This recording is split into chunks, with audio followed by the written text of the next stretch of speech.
Good morning, everyone. Dzień dobry. It's time to start. My name is Czas, Lena aby Serafin, rozpocząć nasze spotkanie. and I am the project leader of the Progress Nurse Initiative. Jestem liderem projektu. It's a great pleasure to welcome you all to today's To wielka lead przyjemność przywitać panel. wszystkich Państwa dzisiaj. I'm delighted to see many dedicated Jestem professionals zachwycona tym, że mamy wielu wspaniałych eager uczestników, to panelistów, enhance their knowledge and skills in evidence-based practice. którzy podzielą się z nami swoją wiedzą i doświadczeniem w zakresie medycyny opartej na faktach.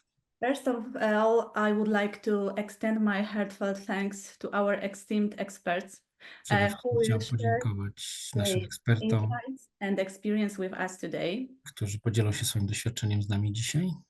Their contribution and support are invaluable and serve as an inspiration. I wsparcie będzie świetnym wkładem i inspiracją dla nas. Lead as a part of Progress Nurse Project, through which for Nasza inicjatywa jest częścią większego projektu. We have been working to develop the next generation of evidence-based practice leaders. Pracowaliśmy nad opracowaniem nowej generacji medycyny opartej na faktach przeznaczonej dla pielęgniarek. Throughout this time, we have focused on supporting the professional growth of nurses Obecnie koncentrujemy się na profesjonalnym rozwoju pielęgniarek, who will become ambassadors of EBP in their workplaces, którzy promoting staną się ambasadorkami naszego projektu. grounded in scientific evidence. Today's meeting is a wonderful opportunity to come together, share experiences, Dzisiejsze spotkanie jest świetną okazją do spotkania and discuss both the benefits and challenges that come with implementing EBP. przedyskutować korzyści, ewentualne trudności, które związane są z implementacją naszego programu. I hope that the inspiring presentations and discussions will be a valuable source of knowledge and motivation for each of us. Tak, i mam nadzieję, że to spotkanie będzie świetnym źródłem zarówno wiedzy, jak i motywacji dla każdego z Państwa uczestniczących w spotkaniu. Once again, thank you all for your presence and engagement. Jeszcze raz dziękuję za obecność i zaangażowanie. We have a highly valuable and inspiring session ahead. And Przed nami rzeczywiście wartościowa, inspirująca sesja. Fruitful discussions and many new practical insights. Mam nadzieję na owocną dyskusję i wiele praktycznych uwag. Now I will hand over the floor to one of our project participants, Aniela, who will lead us through the rest of the session. Przekazuję mikrofon naszym współpracownicy w ramach tego projektu, Anieli, która będzie dalej prowadziła tę sesję. Thank you. Dziękuję bardzo.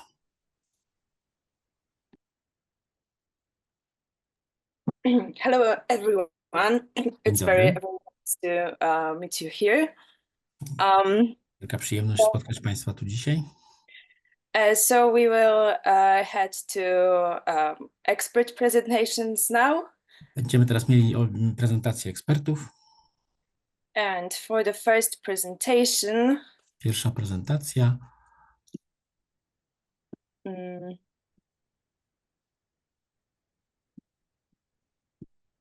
So for the first presentation, I want to welcome Professor Dobrowolska.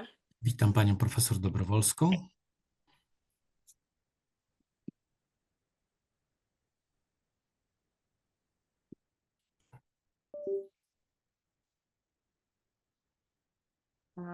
Hello everyone. I hope my screen is visible because I cannot see myself. Dzień dobry, mam nadzieję, że mój ekran jest widoczny, bo ja siebie nie widzę.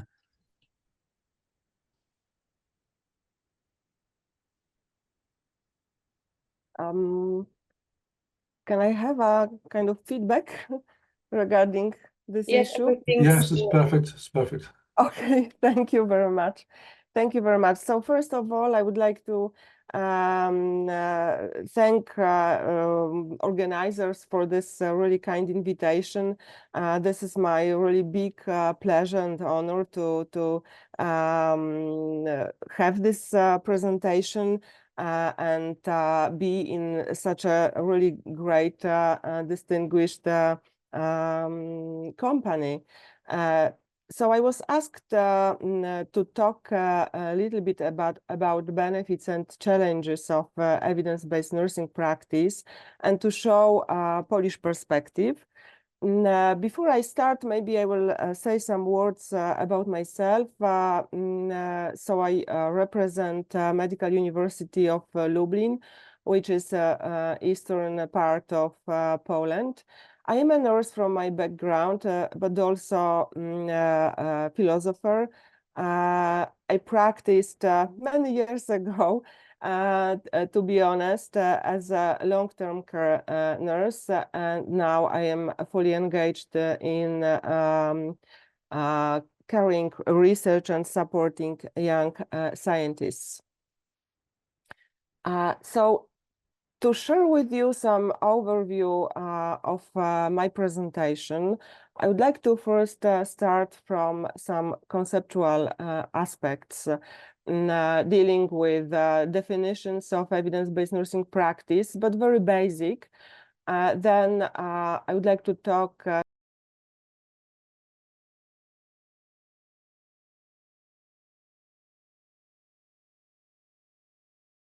and evidence availability, like fundamentals of nursing care and the presence of this topic in nursing research in Poland. Then shortly about the hegemony of English language in science, documents which oblige in the norms Polish nurses and midwives to practice according to available evidence. Then some examples of good practice, like recommendations of different Polish associations and experts. Shortly about bachelor thesis based on NANDA with NIC and NOC, so available evidence. Some examples of projects based on evidence, let's say, and for the end, challenges and benefits also as a summary of this presentation. I would like to start from some kind of probably trivial issue, which is the translation of the word evidence-based nursing practice. For those who are English speakers, native English speakers, this is not an issue, but in case of Polish culture, Polish language culture, it is good to underline that from the beginning, since the concept of evidence-based nursing practice arrived to Poland, this was really differently translated. Even when we make like a very simple exercise and put evidence-based medicine or evidence-based nursing practice into Google Translator, we can see that we arrived with two options, like praktyka pielęgniarska oparta na dowodach and praktyka pielęgniarska oparta na faktach. So as the evidence, very often it was used, probably not now, but in the past, facts, not evidence. Now, why I am talking about this issue? Because this is the aspect of the power of evidence used in practice. And this how we can understand the word evidence implies what kind of research results we are going to use in practice. I hope that you can see on slide the cover of a very popular book which was published in 90s by Wolf and Goetze, Rational Diagnosis and Treatment. It was translated by Polish philosopher Zbigniew Szawalski, and in his translation, he highlights the issue of difference between evidence and proof. When we translate it, the word evidence, and we mean it as a proof in English, it implies that this is very methodologically strong word, and the proof indicates that research results are very credible without any bias and final and conclusive.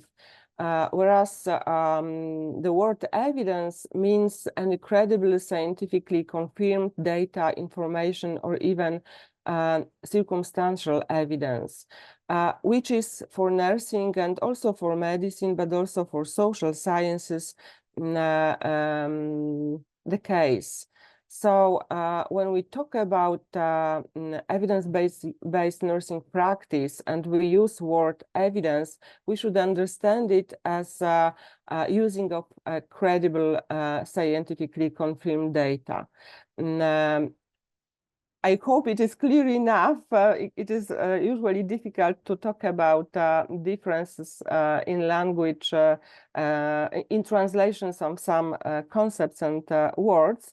But I wanted to start from this issue to clarify it for Polish speaking audience, to avoid using word facts or proof is a meaning as very strong methodologically word, but to use word evidence and understand it as I mentioned. So when we talk about definition of evidence-based nursing practice following these translational issues, we can say that this is the credible nursing based on conclusions derived from research conducted in accordance with the research procedures which are characteristic for this field of knowledge. Of course, we can also follow let's say, mothers and fathers of evidence-based nursing practice concepts. And as you can see on the slide, according to Melnik, evidence-based practice, it is a problem-solving approach to the delivery of healthcare that integrates best evidence from studies and patient care data with clinician expertise and patients' preferences and values. So we need to understand, we need to remember that we have like three really basic and fundamental elements of evidence-based practice, which is a clinical knowledge and expertise, scientific evidence, but also, of course, patients' preferences and values. Now I'd like to mention about so-called culture of evidence and its use in nursing clinical practice. I would like to mention about like three main issues here. First, this is the trust to science, and during education, probably Professor Ola Gutysz-Wojnicka will talk about it later. But during the education, undergraduate and postgraduate, we are trying to develop this attitude, like trust to science and attitude to base practice and nursing interventions when caring for patient on scientific evidence. Besides the trust to science, let's say, it is important to have this kind of evidence literacy and prepared teaching staff. We can say that this is kind of cycle to have knowledgeable and skillful graduates in the meaning how to use evidence in everyday nursing practice is important, but it is the outcome of having really well prepared teaching staff. And the third element, which is also very important, besides this attitude, besides evidence literacy, this is the work environment where nursing professionals integrate the latest research findings and scientific evidence into patient care and clinical decision making. So there are many different aspects and elements to build this culture, let's say, to use evidence in everyday nursing clinical practice. We need to also consider what is the aim of nursing research. We can say, simplify this aspect that conducting research in nursing is to provide reliable scientific evidence that will help us improve everyday nursing practice, but as well as develop nursing as a scientific discipline. So we can say that there are like two main legs, so to speak, of research in nursing. The first one, which is it is a development of conceptual fundamentals of nursing as a discipline and practice. And this part is really valuable. Probably myself, I am within this part of research in nursing, the trend of research in nursing.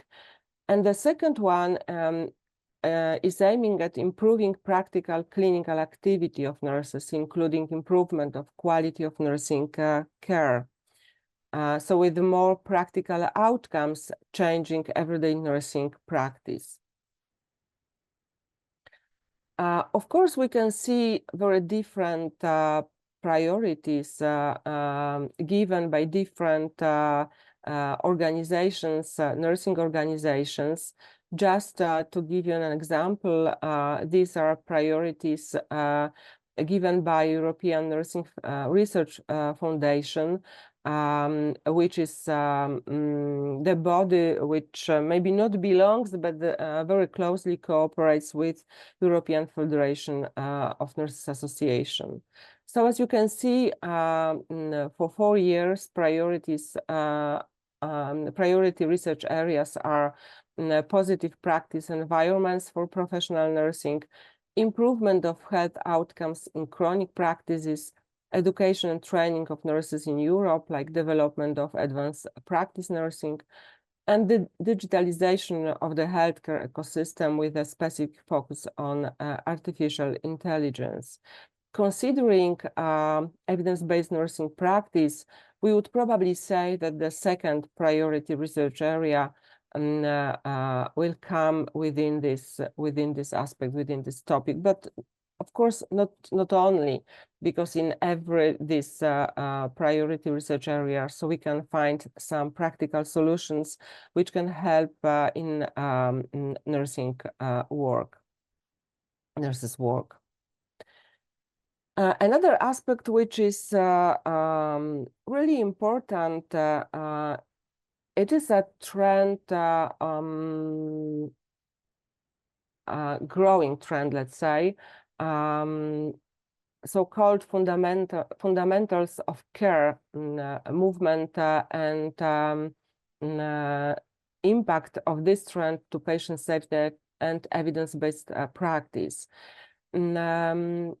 This year in June, as far as I remember, we hosted Professor Fiona Timmins from University College Dublin, and she gave a lecture, very fascinating and interesting, about the fundamentals of care and how important it is to study, to research those fundamentals to give the base for everyday nursing practice and to give the evidence to change this practice. What we can observe in Poland, and I will talk shortly about this later, this is the trend of researching or searching for topics for research which go beyond nursing practice.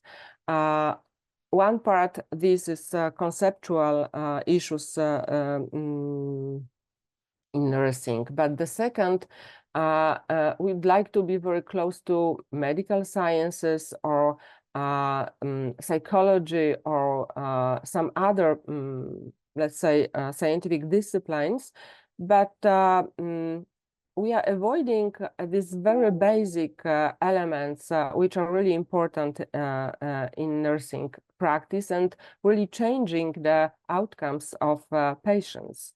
So we can ask a question, how much do we promote and implement research on fundamental care to plan interventions that can facilitate this knowledge and application into clinical practice? Fundamentals of care are like eating, drinking, washing, eliminating, but also the care ethics, very basic issues, very simple aspects of care, but changing dramatically the patient outcomes. So as Fiona Timmins underlined, there is a need for nursing research priorities, especially related to fundamentals of care, to be agreed and identified at national and international level. When we see the pyramid of quality of evidence and try to discuss the Polish context, I would say that very popular methodologically research in Polish nursing society are cross-sectional studies, individual case reports, but we are avoiding, and they are not so popular still, like research like meta-analysis or systematic reviews or randomized clinical trials. There are step-by-step appearing outcomes coming from those research, this research, but I would say they are not so popular as we can observe in case of colleagues from abroad. Another aspect which is challenging when it comes to using evidence in everyday clinical practice, excuse me, this is so-called hegemony of English language in science. And again, together with Professor Fiona Timmins, we prepared a chapter, and I hope it will be published soon, titled Overcoming the Bias of English as the Universal Scientific Language in a Technological Age, Specific Challenges for Nursing Scholars. And one aspect of this chapter, it is an issue of using evidence in countries which are not English speaking countries, let's say. So scientific evidence is needed to change the way nurses provide care for patients to obtain better outcomes. However, since most of the scientific publications are available only in English language, including those from non-English speaking countries, nursing staff who are not proficient in English have limited access to scientific evidence that could be integrated into a clinical practice. And what we observe that nurses may not have access to evidence required to support practice interventions. I am an editor of one of Polish journal, and we know that to be recognized internationally, we need to publish articles in English. So this is kind of requirement. However, we can observe that as an outcome of this trend, it is kind of vicious circle because scholars publish their research in English, even in the national nursing journals, which are then translated individually into national languages to inform practice, to be included in everyday nursing practice. So all good basis of journals are also in English. So it is difficult to use evidence, to search for this evidence for those who are totally not familiar with English language, considering the average age of Polish nurse in Poland, and issue that for ages English language was not taught here in Poland, but the Russian language was taught. So this generation can have difficulties to use evidence in English and translate it into Polish environment, let's say. Considering what was said, we need to remember that these challenges cannot justify avoiding the using evidence in everyday practice, because in basic documents, ethical and legal documents, it is underlined, it is highlighted that we are obliged to use evidence in everyday practice. To give an example, in Code of Professional Ethics for Nurses and Midwives, we can find in many places, I just gave you example on slide from Nurses Oath in point 6, where we can find that we are obliged to implement new achievements in medical, social, and humanistic sciences into practice and systematically improve and update professional knowledge, skills, and competences. Further, in other articles, so we can find that acting in accordance with current medical knowledge and applicable professional standards in order to protect the patient's health and life and minimize the risk of adverse events. In other acts, like, for example, Act of on the professions of nurse and midwives, but also the Act on the rights of patients and the Patients' Right Ombudsman, we can also find obligation of using the indications of current medical knowledge and based our practice on current medical knowledge. And now I would like to shortly talk about research findings regarding evidence-based nursing practice, mostly considering opinions of nurses and their experience with using the evidence-based practice idea, concept in their work.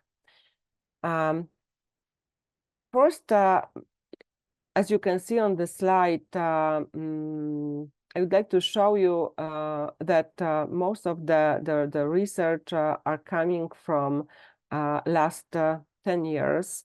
In previous time, they were mostly theoretical, conceptual, divagation discussions, but now from last 10 years we can find more information about how this concept idea is practiced and used by Polish nurses. They are mostly cross-sectional studies, as I mentioned, showing experience and opinions of nurses from Poland regarding this aspect, this concept.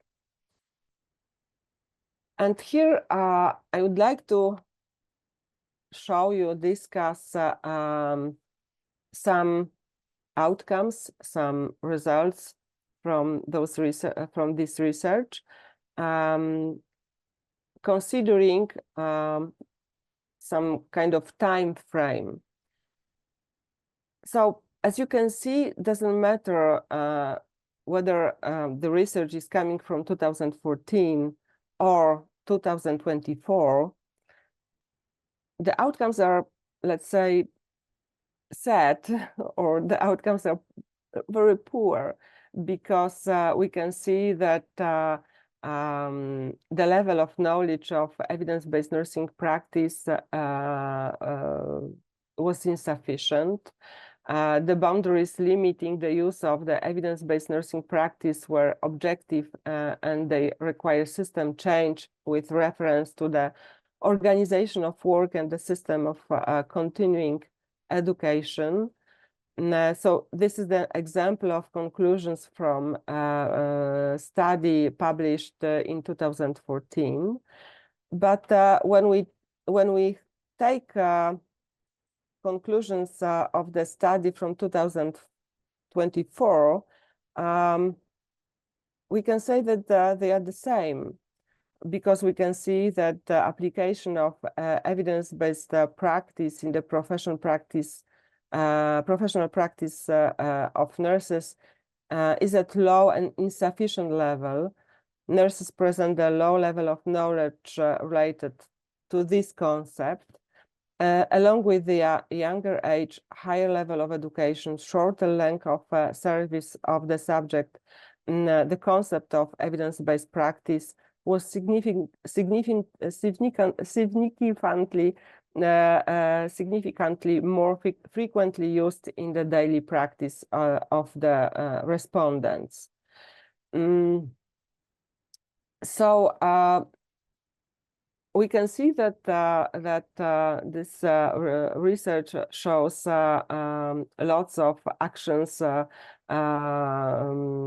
to be done to change the culture and this attitude to use evidence in daily practice, but also to change education. But to stop complaining, because I mentioned several challenges, several problems with using evidence in practice. Now I would like to show some good examples, which of course are present and available. What I observe in using evidence-based nursing practice in Polish environment, it is kind of shifting obligation from individual nurses to nursing associations or groups of practice leaders and experts. So for many years, we're developing standards, procedures based on available scientific evidence, but also different recommendations, position statements given by experts who are working under different nursing organizations. And just to give you an example, I would like to show you outcomes of a working group of the Polish Society of Anesthesia and Intensive Care Nurses, but also position statement which is regularly published by Polish Federation for Education in Diabetology, but also a position statement of provincial and national consultants in the field of nursing. So here you can see an example published in our journal, Polish Nursing in 21st Century. As you can see from the title, these are practice guidelines of nursing and midwifery diabetes care for 2023. And these guidelines are based on evidence. First, some short description. These guidelines includes 15 procedures and 2 guidelines Each of the procedures details key recommendations on diabetes care arranged in accordance of the significance ascribed to the scientific evidence analyzed. And here you can see the table coming from the first procedure proposed by the foundation, and the assessment, so to speak, assessment of level of evidence, and when the procedure and nursing interventions are listed, in a bracket, the level of evidence is given just to show how strong the evidence used is. When it comes to Polish Association of Anesthesia and Intensive Care Nurses, on the website, I'm sorry, it is only in Polish, we can find a list of different guidelines for different parts of care on anesthesia intensive care wards, developed by the working group. It is really useful, and I know that during the COVID-19 pandemic, lots of nurses used those guidelines prepared by experts coming from this association, and I can say that this association is probably one of few proposing this kind of guidelines, recommendations based on current literature, so evidence. Here is also the example published in our journal, recommendations of the Polish Association, again, of Anesthesia and Intensive Care Nurses on pain monitoring in intensive care units using a Polish version of the behavioral pain scale. It is based on review of the literature, so well based on evidence, showing how using this scale can help patients to fight pain and to incorporate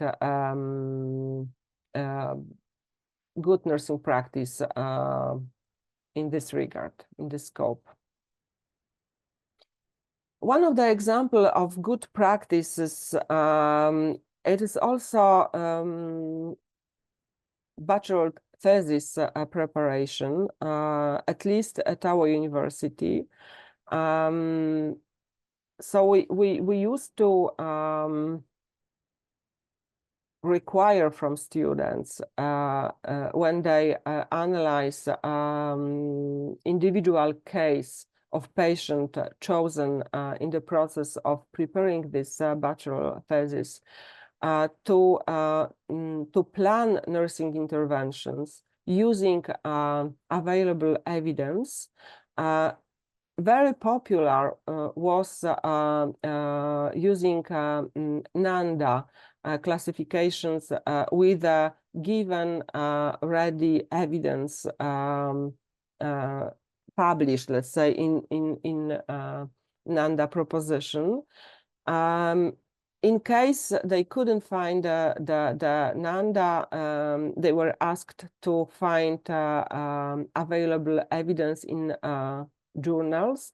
So it was kind of practice before they start working, to show them the importance of base their nursing interventions on evidence, searching for this evidence, appraising the level, the power of evidence.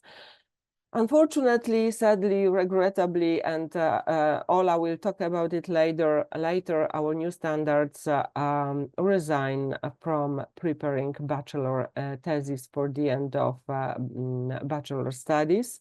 So this good, I think, experience of our nursing and midwifery students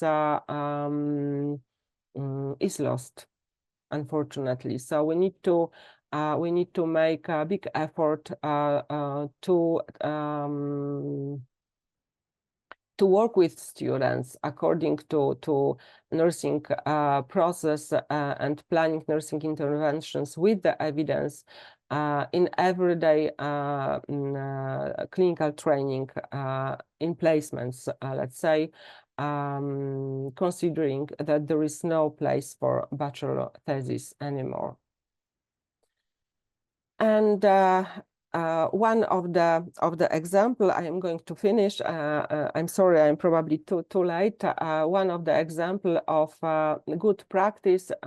It is also one of the project which I am privileged to lead. This is the project developed under Erasmus Plus program. Project which aim is to develop educational program for disadvantaged population, how to prevent acquisition and transmission of respiratory infections. And this program is going to be based totally on scientific evidence. Until now, we made 2 literature reviews, but also qualitative studies. And we are working to extract evidence to really fit this educational program to tailor it to needs of disadvantaged populations and to base it on evidence coming from these 3 studies. Maybe I will miss this one. And for conclusions, we know from literature that including evidence-based nursing practice into everyday clinical action would help to improve outcomes in all specialties and health care environments, benefiting a wide range of patient populations, can lead to cost savings by reducing ineffective practices, and of course, as I said, improving patient outcomes.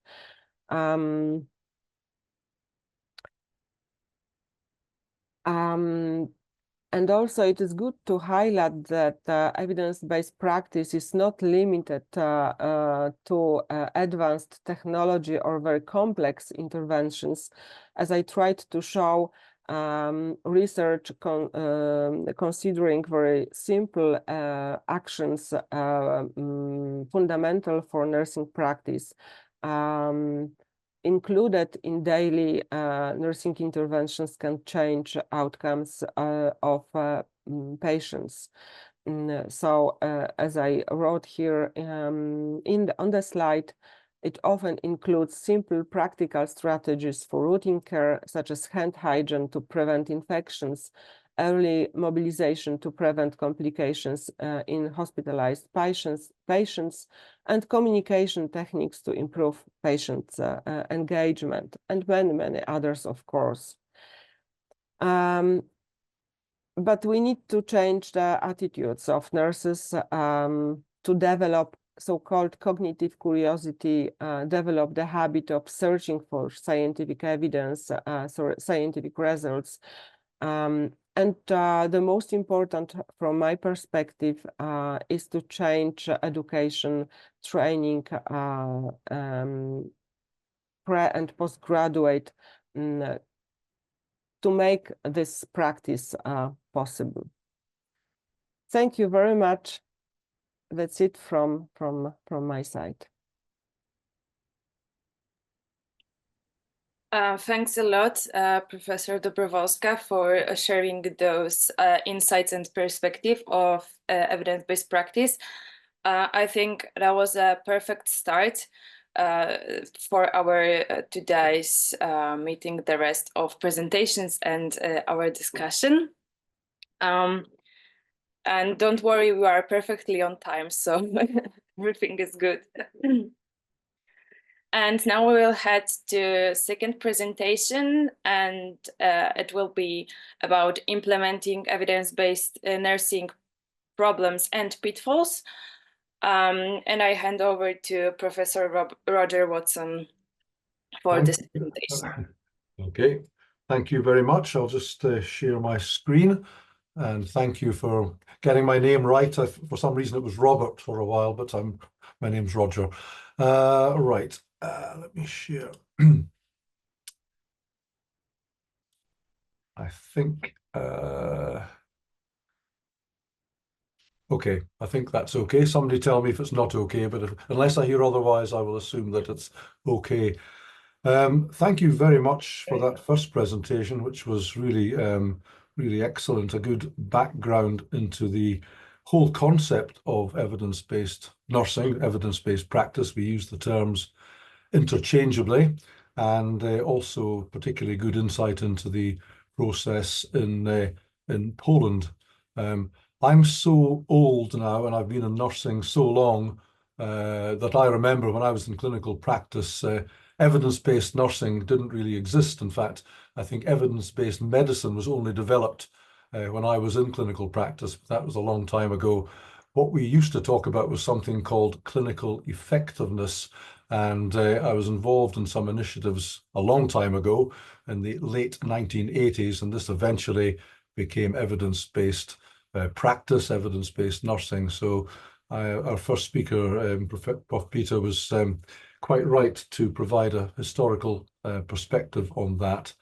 I also must apologise, being from the English-speaking world, for the hegemony of the English language in science and in nursing worldwide. It's very true, and as the editor of a leading nursing journal, I feel that very, very, very keenly.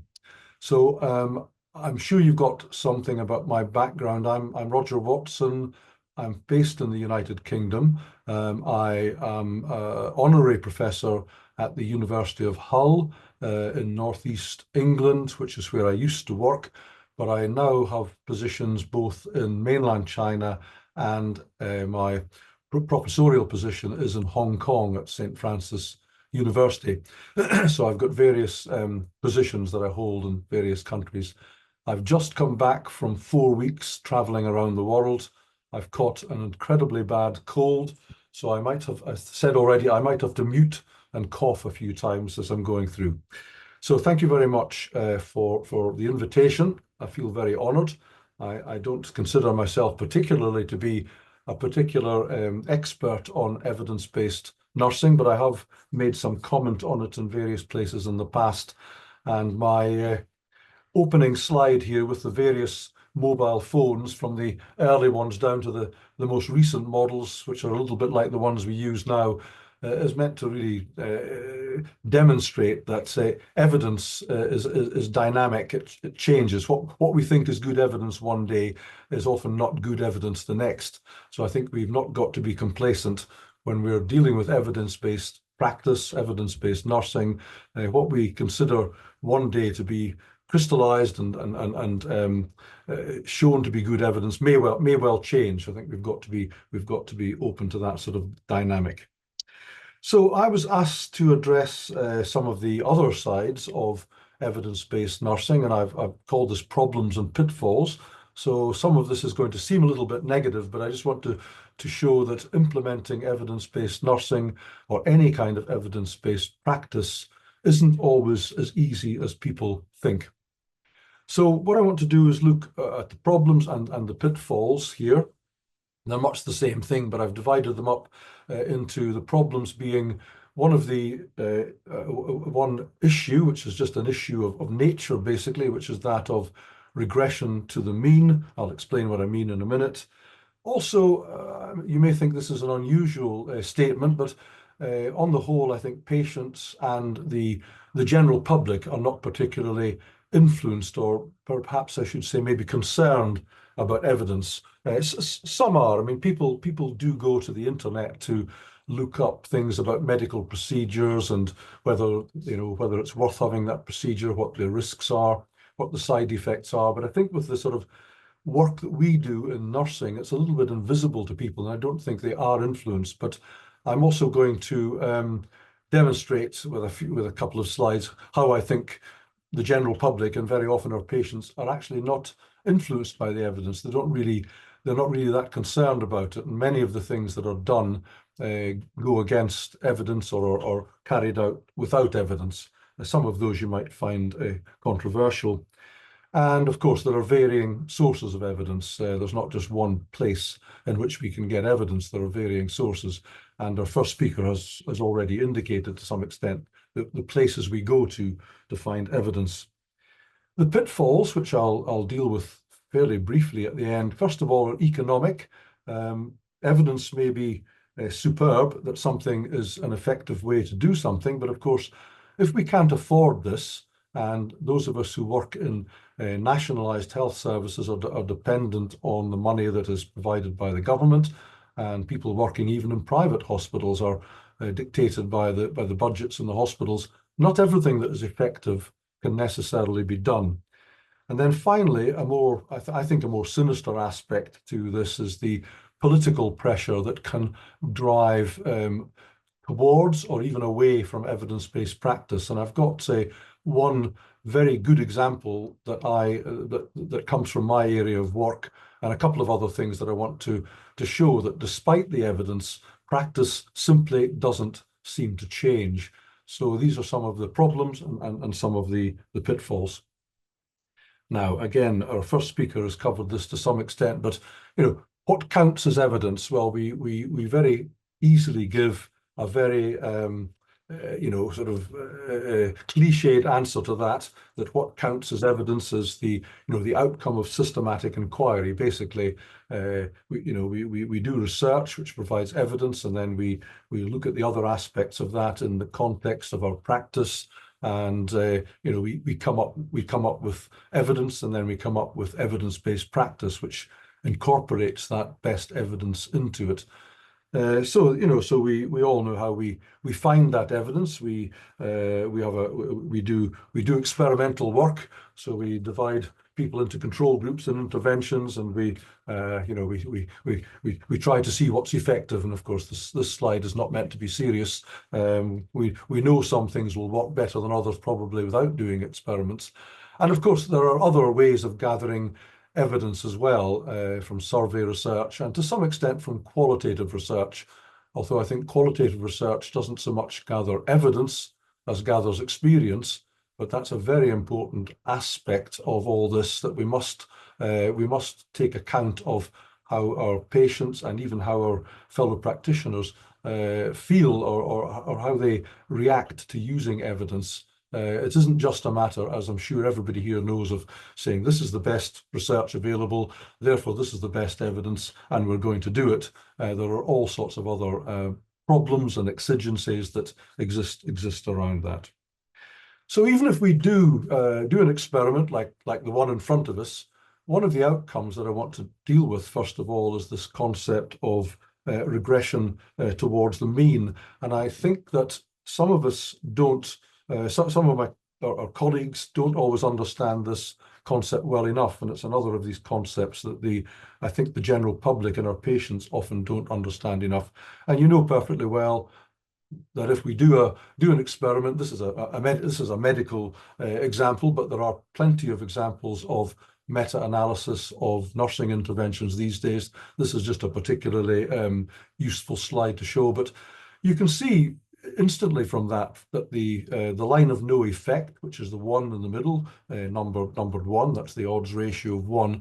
You can see that the outcome of these different experiments using exactly the same drug vary greatly. And in fact, at the very top, there's one which greatly favors the control, and there's one at the bottom which greatly favors the drug. And this is the same for absolutely anything that we test at all. We don't get one simple result. They get scattered around, and we have to do something to aggregate these in order to try and come up with what we consider to be the best possible evidence. In fact, the best evidence there, as shown by the diamond, shows that really collectively this drug doesn't seem to be much good at all, and that's often the case with things that we investigate. And this is due to something called regression towards the mean, and really it's about extreme outcomes are usually followed by less extreme outcomes. And this, I'm not trying to be too technical here. It's a simple example, for example, is in our media. One day, red wine, for example, that's a classic example. One day, red wine is very good for health. It prolongs health. It keeps dementia at bay, and we're all recommended to drink red wine in moderate amounts. But then all you have to do is wait for a few weeks, and along comes another newspaper article showing that red wine is harmful to mental health, even in moderate doses. It doesn't keep dementia at bay, and it has all sorts of other adverse health problems. And what we're witnessing there is the concept of regression towards the mean. One experiment shows something one day, it'll show something completely different the next, and we need to be very careful about aggregating that sort of evidence. You know, more medical examples, for example, are the use of aspirin to prevent stroke.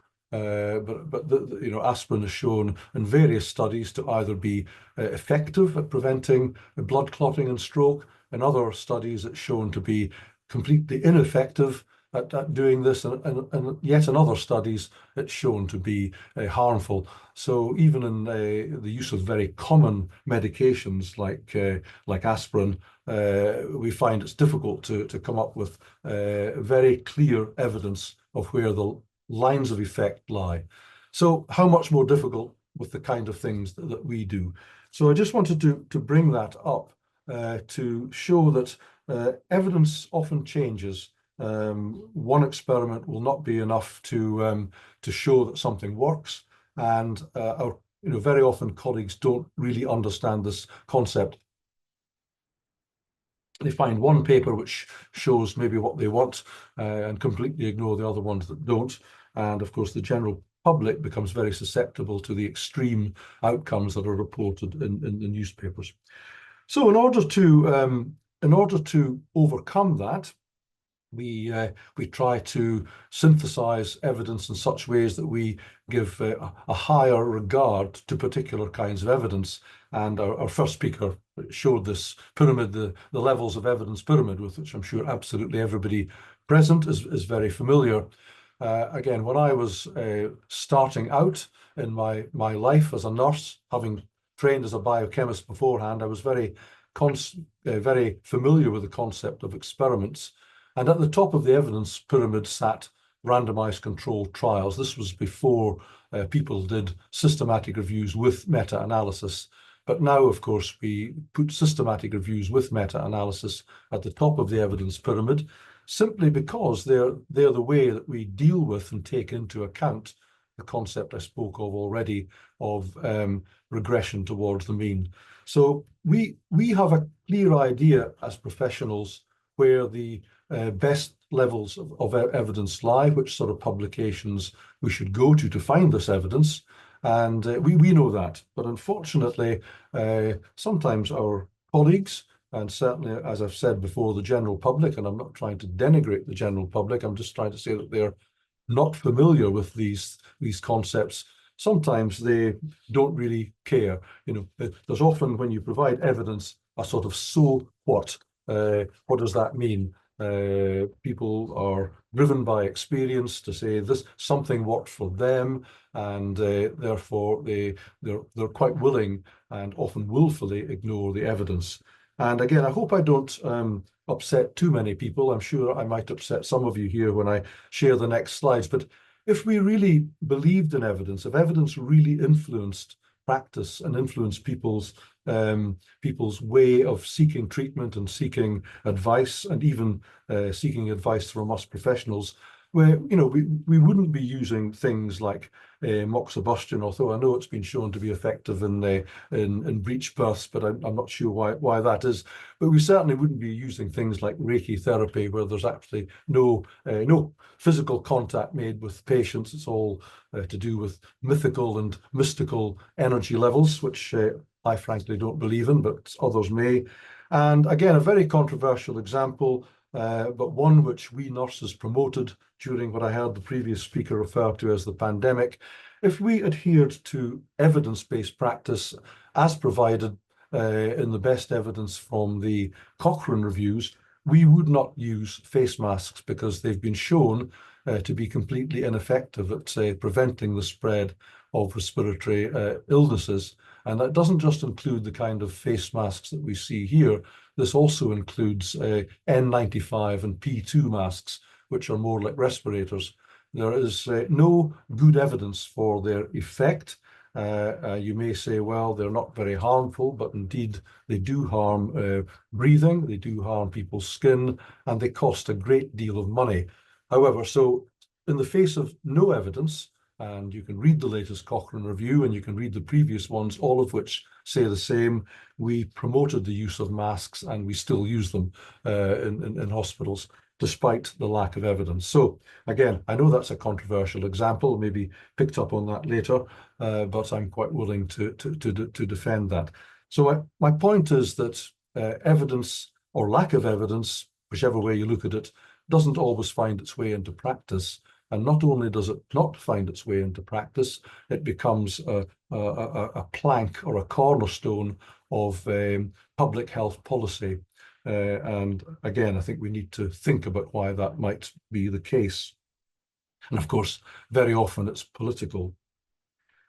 Okay, so having dropped those clangers, where do we find evidence? Well, we find evidence in a range of evidence-based synthesis websites, and the ones that you will be most familiar with, I'm sure, and they were some of them were referred to already, are things like the Cochrane collaboration, the Cochrane Library, which produces probably the gold standard evidence for most kinds of methodologies, particularly randomized clinical trials. And there are a great many nursing interventions that are considered by Cochrane.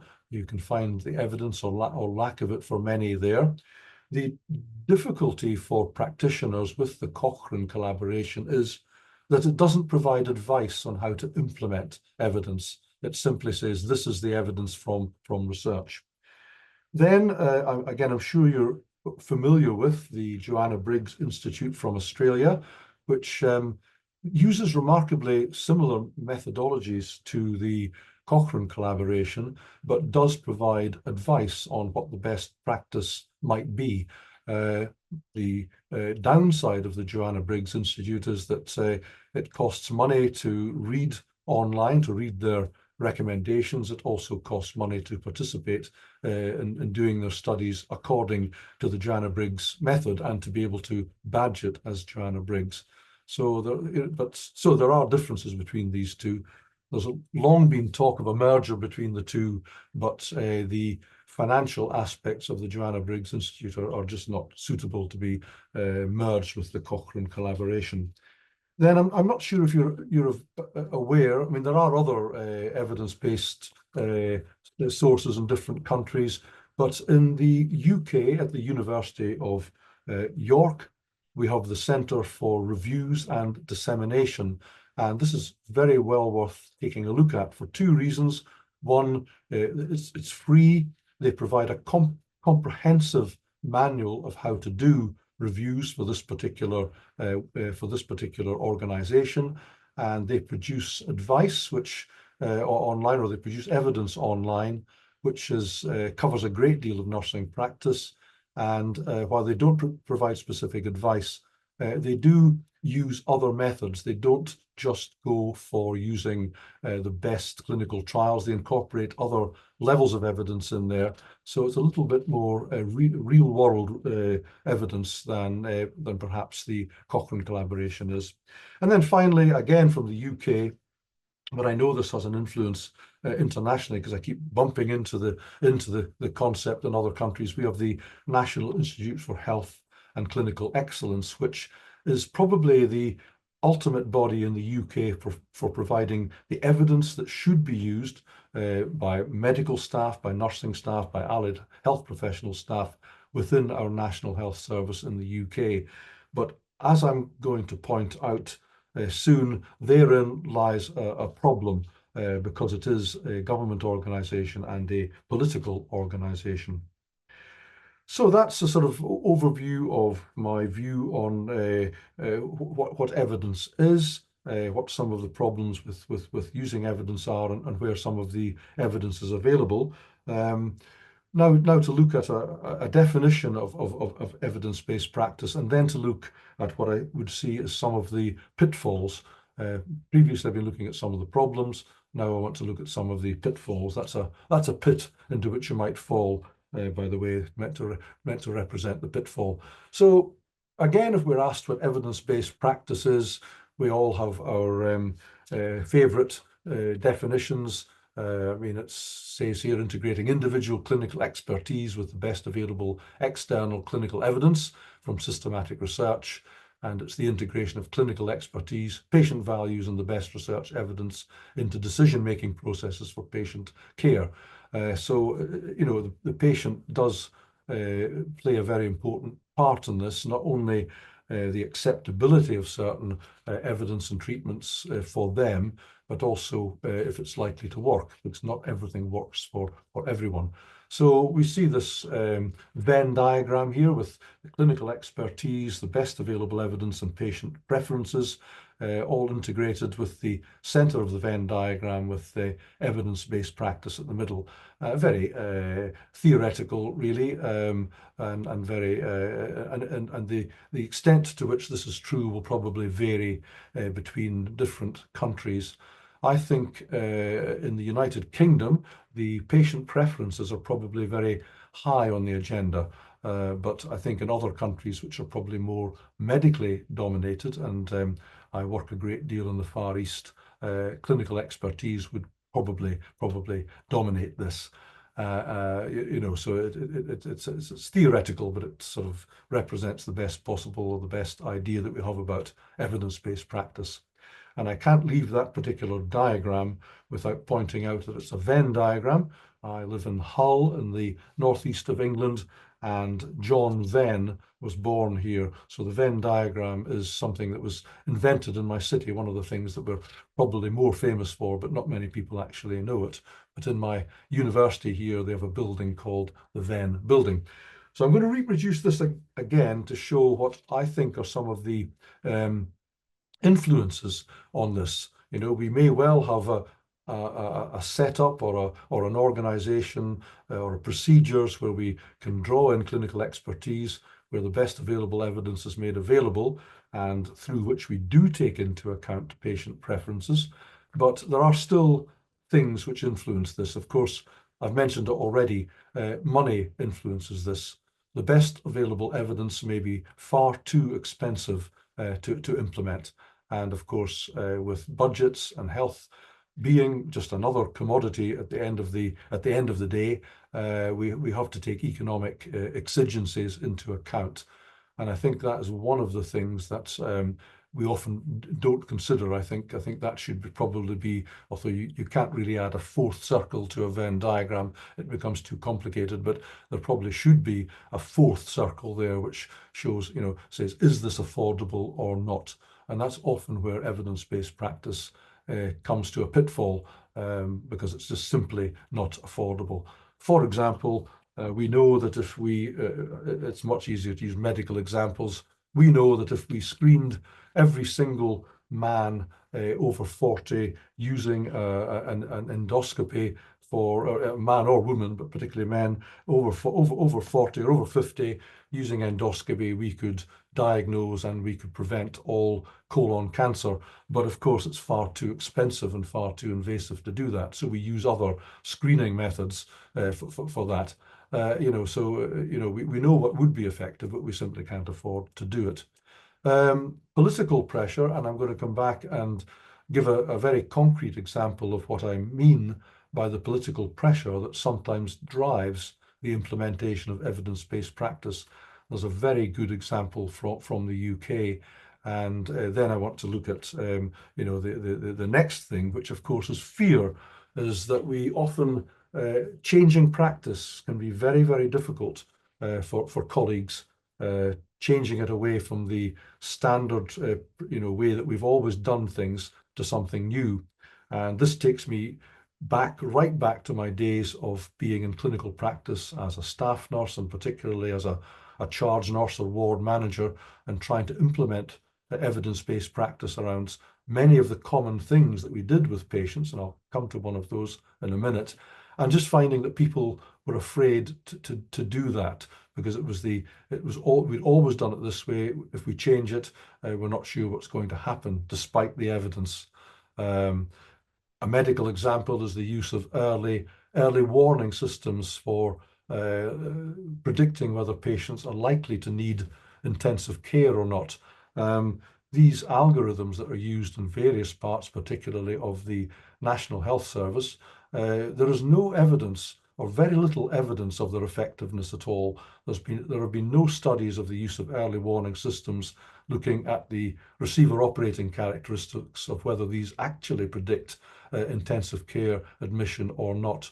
They're used commonly, and I once proposed to do a research study in one of the hospitals attached to my previous university, and the medical staff objected, simply because they said it might undermine the use of the early warning system, despite the fact that the early warning system had no evidence behind it. So it was fear of changing and fear of challenging the established norms.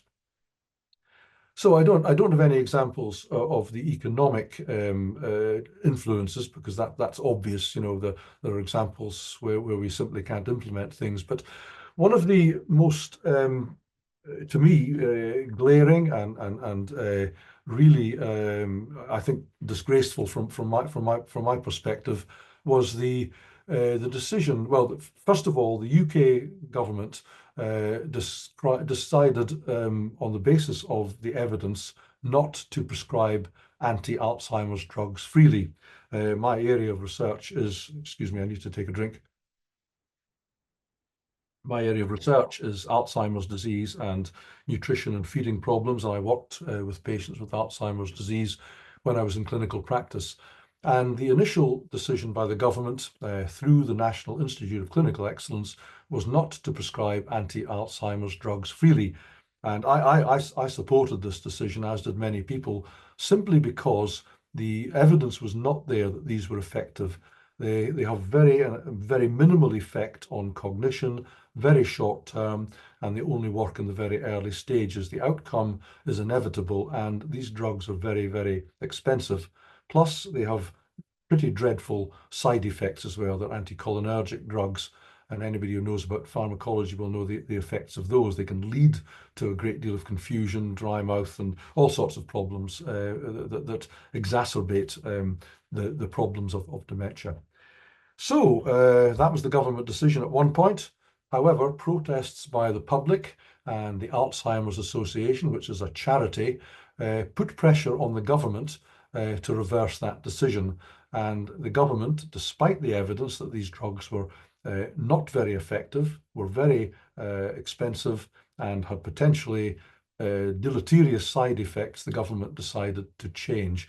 And of course, this was purely politicians trying to become popular with the general public, and dealing with this particular issue emotionally. And the Alzheimer's Association, for which I've done some charity work, for which I've done some research work, is a very, very powerful lobby. And of course, the government listened to that as well. So I think just a very good example of where clear evidence is ignored, and at the expense of the British taxpayer, basically. And just in case you think I'm being hard on people with Alzheimer's disease, I'm not at all. Systematic reviews consistently show mild to moderate effects of cholinesterase inhibitors in treating dementia. And, but there's there really is no systematic evidence to show any large or lasting effect. So the evidence has not changed in the interim, yet we still prescribe these drugs, mainly because families want them to be prescribed to give a very minimal effect. And in many people, they're not effective at all. So I've said enough about that particular issue, but that was one that was a glaring example of political interference. Again, within my area of work, I'm very concerned about end-of-life care of people with dementia. and I'm exceedingly concerned about the use of tube feeding in patients with dementia. It's always seemed to me to be barbaric, given that the outcome is inevitable and they cause a great deal of discomfort, and you have to restrain patients in order for them to tolerate a tube, which again is unacceptable. And a systematic review, it's a very old one now from 1999, but there has been no evidence to overturn this, showed that the published evidence regarding the benefits of tube feeding were absolutely non-existent. They do not reduce aspiration pneumonia. They do not improve clinical markers of nutrition. They don't extend patient survival. They don't prevent the side effects like pressure ulcers, or what we call them now, pressure ulcers, decubitus ulcers. They don't reduce the risk of infection. They don't have any effect on functional decline, and there's no improvement in patient comfort. In fact, I would say that there's a great deal of patient discomfort. And yet, worldwide, there isn't a single country that sort of banned this altogether.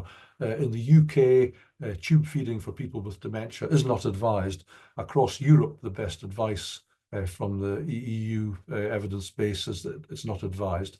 The USA, it's still used but declining, but again, that's a pay per treatment system where the financial benefit of prescribing some particular interventions benefits the hospitals. Across Latin America, it's variable, and in the Far East and the Middle East, both of where I've had experience, both areas I've had experience of talking to people about the use of tube feeding for people with dementia. Tube feeding is very common in both areas, both because there's a difficulty in accepting the inevitability of the outcome, and also because there's a high medicalization and a feeling that something must be done. And before I just move on to the final slide and then finish up, in the UK locally, in my own hospital, a patient was in the terminal stages of dementia, and the medical staff refused on the best possible evidence to implement tube feeding. And for all the reasons that I've said, the family were adamant that they wanted their father to be tube fed, and they wrote to the local member of parliament, and he put pressure on the hospital through the chief executive to implement tube feeding. Again, a very obvious example of political pressure being put on a health service to do something that is not only not evidence-based, but is positively harmful to the patient. So I've dwelt on that particular example long enough.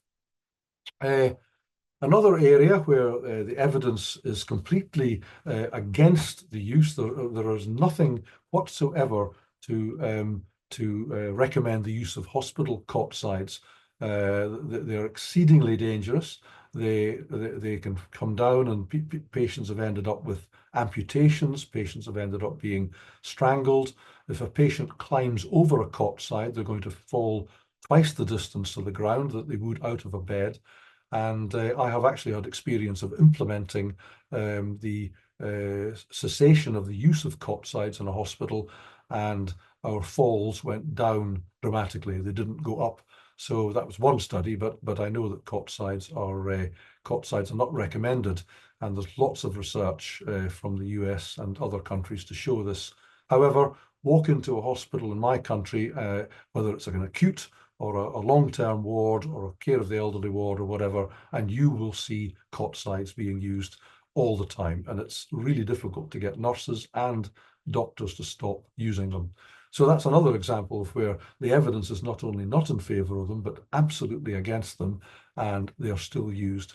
And I can't help feeling that until we solve some of these problems, the rest of evidence-based practice may be a little bit esoteric in some ways. Okay, so my conclusion, I think I've had my half hour, is that we should continue, of course, to seek evidence. We shouldn't stop. We shouldn't see the problems and pitfalls as fatal to the concept of evidence-based practice, not at all. We should continue to implement the best evidence that we can. That may well be, as we know, in the face of political and economic pressure, but we should still at least seek that evidence. Whether it is possible to implement it or not is a secondary decision. We should expect that sometimes best evidence won't lead to the best practice because of the things that I've mentioned, the political and the economic pressures that bear on evidence-based practice. It isn't always possible, and it can be extremely frustrating as a practitioner and also as an academic involved in this occasionally to witness this. And so finally, that's my, if you want to check any of my own research record, you can scan the ORCID QR there. That's my email address in Hong Kong. If you want to follow up, I mean, I know we'll have a discussion today, but if anyone wants to keep in contact with me, that's probably the best one at the moment to use. If you wanted to keep in touch with me other ways, you're welcome to scan the WhatsApp QR. And if you happen to use WeChat, which is a Chinese site, you can scan the other QR. So thank you very much for inviting me. Thank you very much for listening. And I hope that was useful to colleagues present. I look forward to discussing some of these points with you later. So I'm going to finish there, stop sharing, and hand back to the coordinator. Thanks you very much, Professor Watson. That was really like mind-blowing for some moments. And for me, that was verification of some paths in my mind, and shows that we have to verify everything that we do in our nursing practice. Okay, so thank you very much. Before I introduce our next speaker, I have information for all the participants. If you have any question, you can write the question in the chat, and then we will choose questions and the discussion part, and experts will answer your questions. So I will switch to Polish and repeat that. Informacja do wszystkich uczestników. Jeżeli pojawiają się jakieś pytania w trakcie prezentacji, jak najbardziej możecie te pytania zadać, napisać na czacie i te pytania potem będą wybrane w części dyskusyjnej i eksperci na nie odpowiedzą. Okay, so back to English now I will introduce our next speaker. This is Dr. Aleksandra Gutysz-Wojnicka, and she will talk about teaching evidence-based nursing practice in Poland, and who should do that, what should we teach, and how should it be done. So now I turn it over to Dr. Gutysz-Wojnicka. Thank you very much. I will okay, I'll go to my presentation. Okay, I hope everything is fine. You see the presentation, yes? Yes, everything's fine. Okay. So my name is Aleksandra Gutysz-Wojnicka. I represent Department of Nursing at University of Warmia and Mazury in Olsztyn. Mainly I am teacher. I do not work as a nurse, not practicing nursing for the last few years, but my background is anesthesia and intensive care nurse. I'm delighted to be here today and speak about the topic of teaching evidence-based nursing practice in Poland. Before I will come to the main topic, I would like to briefly share with you or present evidence, which current evidence and current state of knowledge about strategies for teaching which are used worldwide, and the challenges associated with those strategies. Then I will present how the teaching of evidence-based practice is organized in Poland now, especially after a release of new standard for nurse education. And finally, I will try to find an answer to question, what can we do better and how to overcome those challenges and barriers which for sure exist. Thanks to my to previous speakers, Professor Beata and Professor Roger, I want to all who presented the definition of evidence-based practice. I will only highlight that the end point of this evidence-based practice is making clinical decisions about care of individual patients. It was already highlighted that there are three important elements to implement and to teach evidence-based practice. So it's patients' values and circumstances, best evidence which is available, and of course healthcare professionals' knowledge, clinical judgment skills, etc. It was already also highlighted why it is important for clinical practice and why we should consider this process as ongoing one. Of course, we already stressed the importance of doing good for the patient as a principle, universal principle of ethics. But of course, we remember that is also obligation regulated by the acts of law, such as who regulates and describe the duties of a nurse practitioner. I would like to also stress that evidence-based nursing practice teaching starts already on undergraduate, so bachelor students level, and it also continues later or during the master's degree studies and is further developed during continuous professional development. So knowledge and skills and behaviors related to implementing evidence-based practice are present in curricula of all forms of nurses education in Poland. So it's continuous, and students and nurses have a chance to gradually develop those skills during their professional practice. In literature, we can find a 5-step model of practicing and also teaching the evidence-based practice.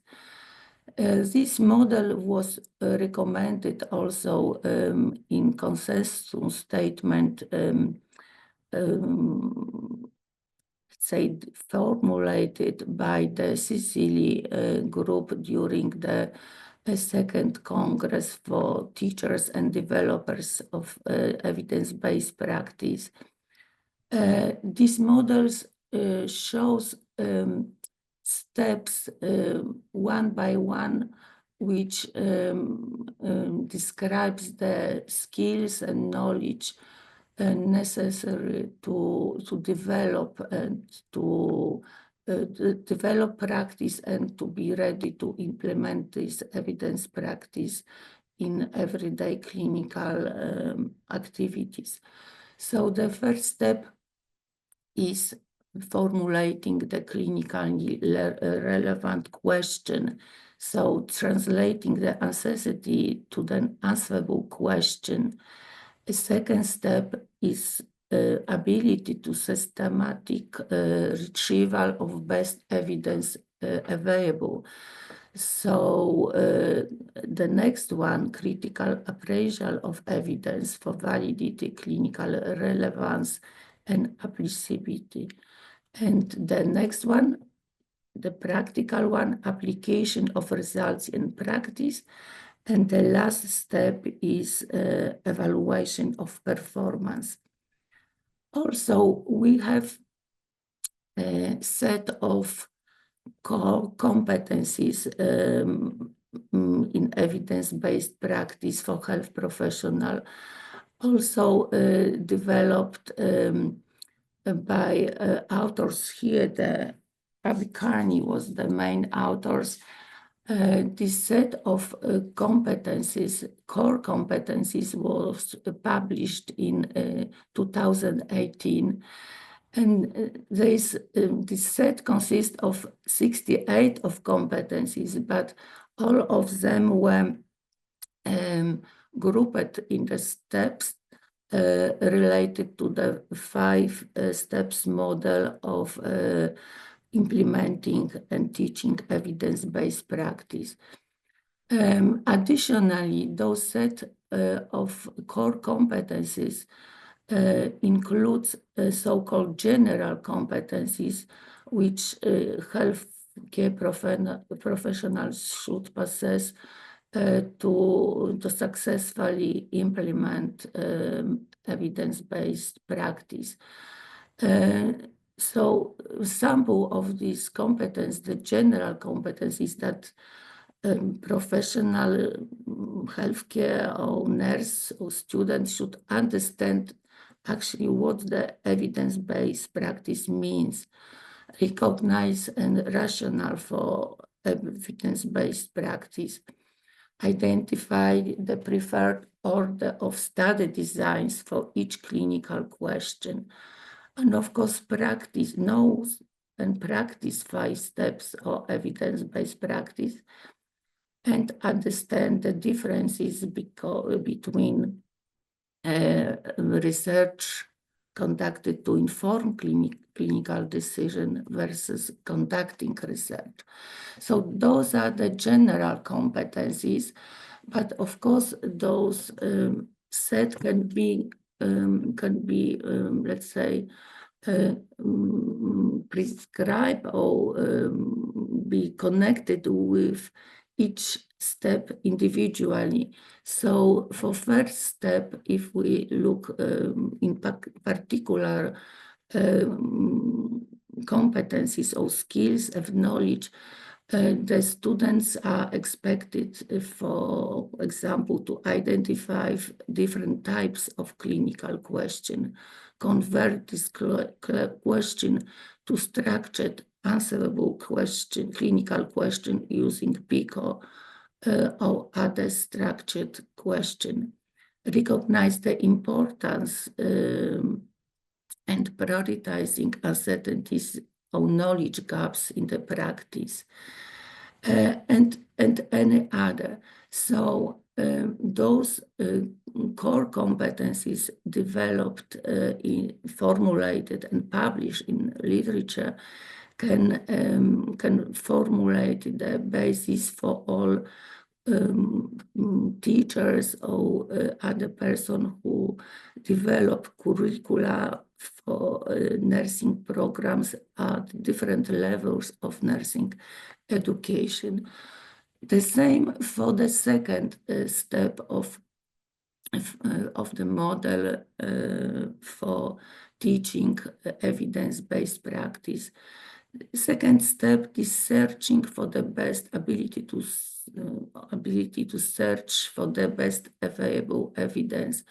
So those skills, let's say, should provide healthcare professional or nurse with ability to outline the different major categories of sources, outline the advantages of using filtered or pre-appraised evidence sources, indicate the difference between hierarchy of evidence, construct and carry out appropriate search strategy, know where to look First, to address the clinical question, apply the general search strategy, including the use of search terms.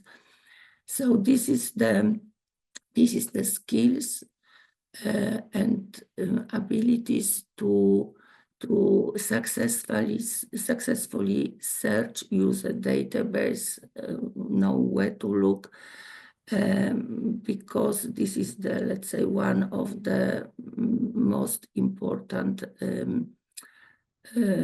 skill of the nurses, novice nurses, of course, of students also. The third steps, the core competencies identified and grouped in third step of model of teaching include knowledge which allows a professional to identify key competencies relevant to the critical evaluation of the study, interpret different types of measures of association and effects used in the studies, critically appraise and interpret a systematic review, treatment study, find the difference between opinion-based clinical practice guidelines and evidence-based practice guidelines. And of course, explain the purpose and processes of qualitative studies. Those are quite difficult skills, and they need really theoretical knowledge and, of course, practice and practical training to obtain them. And application of results in practice. So that's actually making clinical decision about the care of individual patient. Those skills need to be applied by nurses in clinical settings, let's say in everyday practice. Sample of those skills that are engage patients in decision-making, recognize the nature of patients' dilemmas, hope, expectation, understand the practice, share decision-making, outline different strategies to manage uncertainty in clinical decision-making, recognize professional, ethical, and legal components of clinical decision-making, and interpret the grading of certainty in evidence and strength of recommendation in healthcare. And final step and final set of core competencies proposed by the authors, that's ability to recognize potential individual level barriers, recognize the process of reflective clinical practice, and recognize the role of personal clinical audit and facilitating evidence-based practice. The last step of the process of introducing, of implementing evidence-based practice, evaluation of performance needs reflective practice, needs stopping and analyzing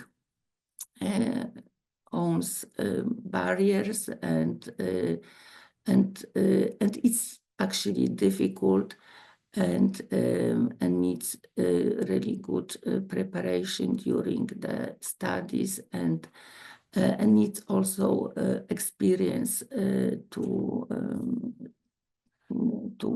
go on with that and make progress. Here I would like to share with you some evidence on approaches to promote evidence-based practice recommended in the literature. I wish to put your attention to two papers. one made by Howard and others called Methods of Teaching Evidence-Based Practice, a Systematic Review. And the other one is authors of Nielsen and co-authors, Intervention Methods and Outcome Measures Used in Teaching Evidence-Based Practice to Healthcare Students, an Overview of Systematic Reviews. If we would like to get the conclusion and answer to the question which approach is the best, which approach we should incorporate to our curricula and bring to practice, unfortunately, we will not get such an answer. General conclusion from both of those papers are that combination of teaching methods and innovative collaboration between different professionals seems to be the most effective approach to achieve evidence-based practice required skills. So there is no one method best and recommended for all settings, all circumstances, and for any place where evidence-based practice is implemented. However, collaboration intervention are recommended, especially collaboration with librarian professionals in information technologies, computer technicians. This collaboration may help students and nurses to improve their use of database, improve their searching skills, and understand the appraisal of evidence. Also, collaboration of nurse educators in clinical settings is very important and highlighted in the results of those works.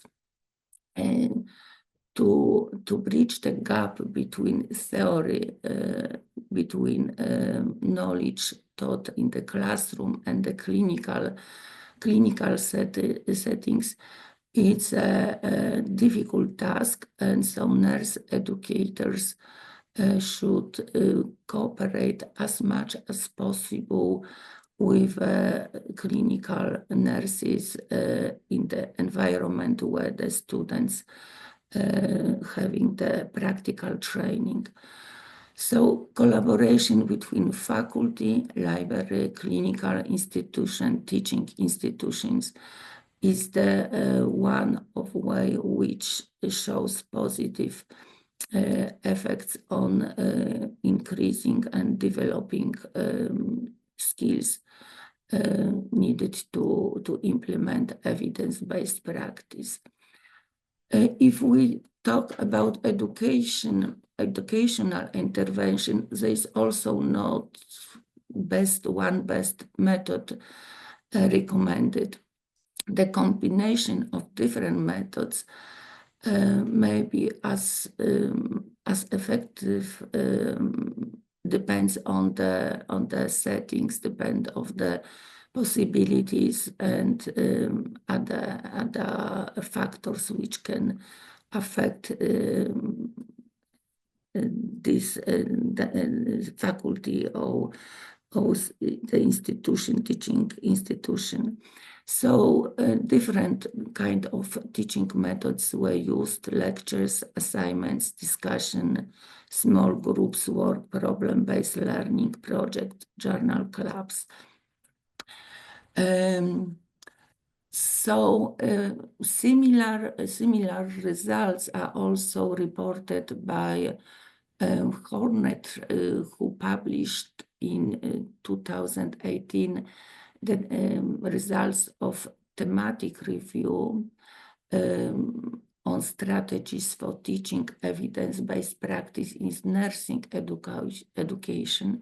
Those authors also identified topics which were related to interactive teaching strategies and interactive and clinically integrated teaching strategies.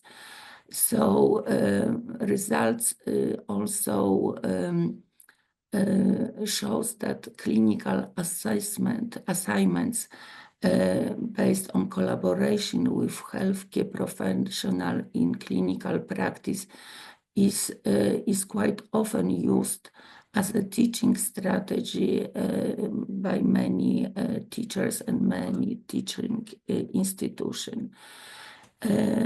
On the other side, interactive teaching strategies were used usually to teach the first three steps of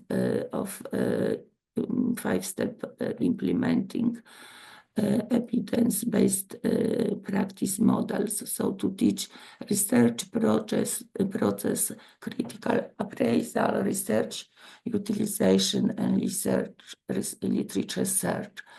So it looks like those strategies for the moment are the best recommended and can have the best result if used in individual settings. Now, I would like to describe or present how the teaching of evidence-based nursing practice is organized in Poland. It's especially it's important because actually last month the new standards of education, nursing education, was released.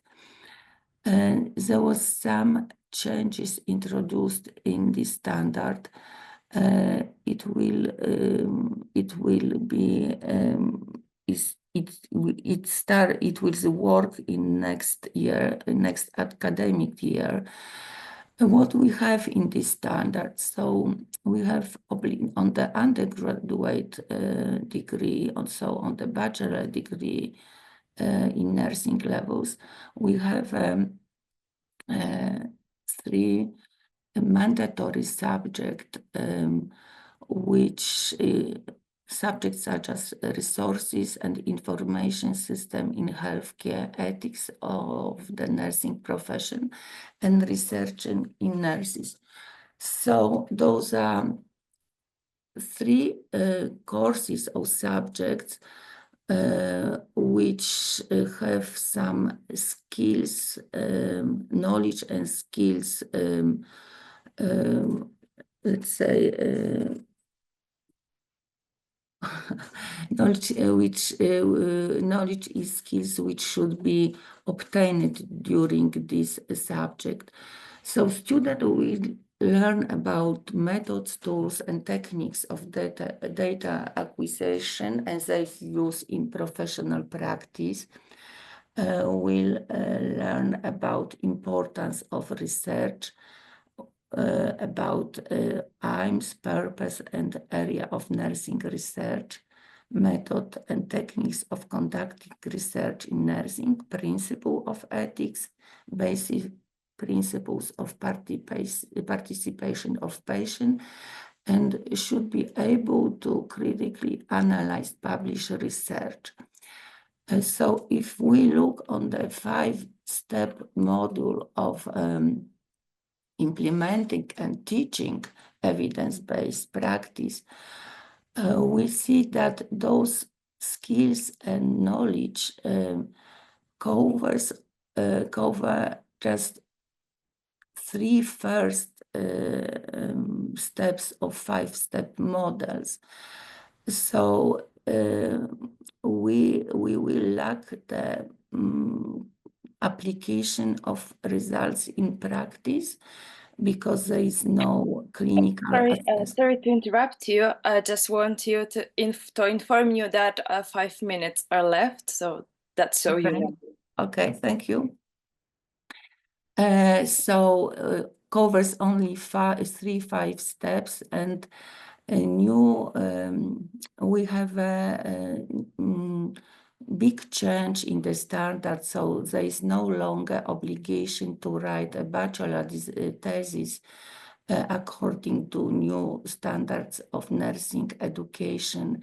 So we are losing the chance to develop skills such as critical thinking skills. We can expect reduction in ability to combine information derived from different sources, and also reduction in skills that can prepare for postgraduate studies. Of course, universities as an independent institution can decide to preserve this writing of bachelor thesis, but of course, decisions, if there is no obligation in the standard, probably those bachelor theses will be not longer present in curriculum of bachelor program. We have also on the master's degree program, we have mandatory subjects. It's quite a big module called Research and Development of Professional Nursing Practice. It lasts 170 hours, and a student can obtain 15 credits.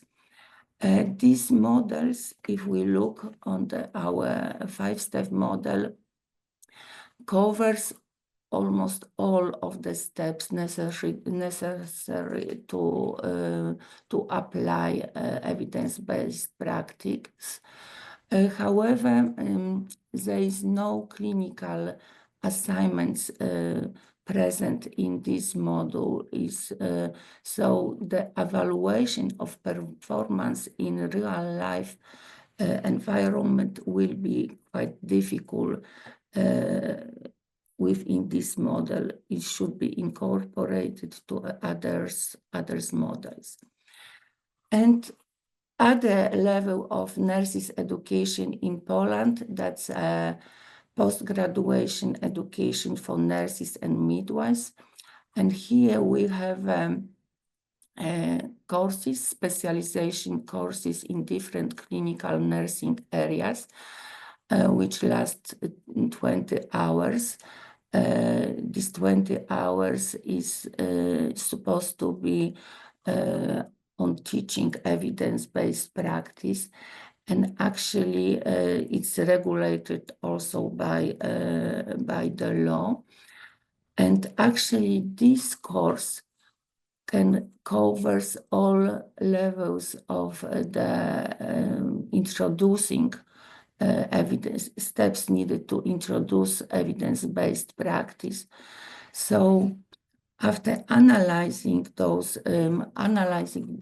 curricula for each level, we can say that the specialist nurse with master's degree is the best prepared nurse to introduce evidence-based practice in clinical environment, that the clinical specialist nurse with master's degree should act as a change leader, and he should take the initiatives to implement evidence-based practice.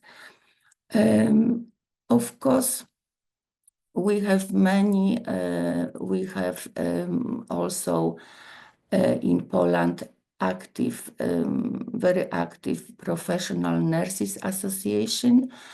We already seen some samples of the activities of those associations presented by Professor Beata Dobrowolska.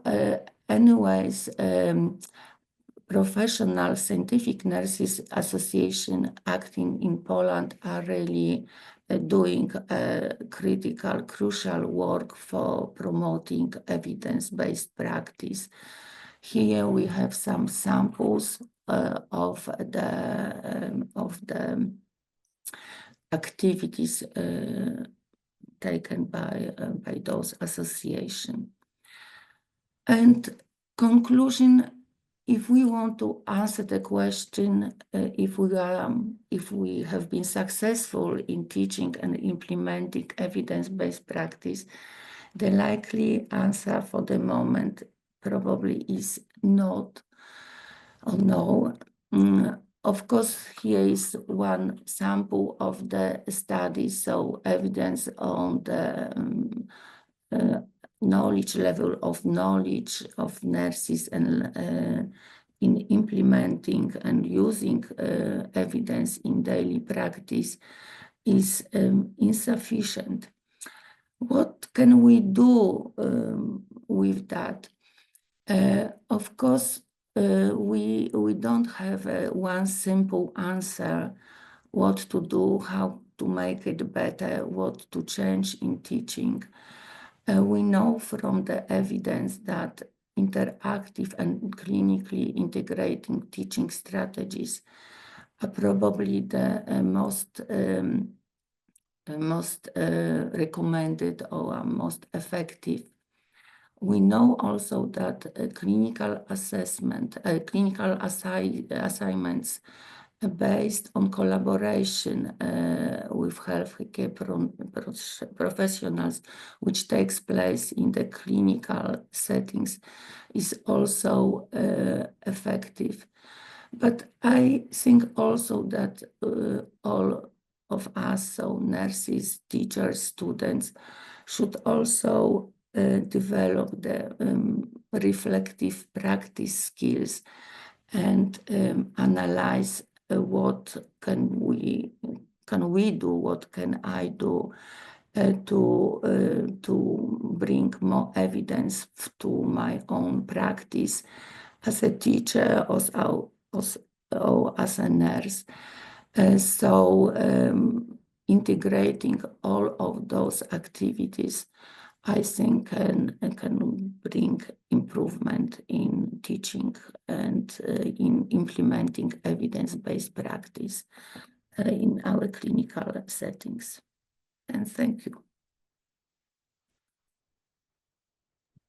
Thank you very much for sharing your perspective and all the things with teaching evidence-based practice in Poland.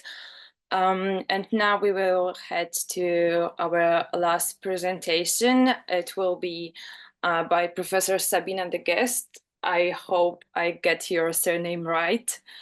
If no, please forgive me.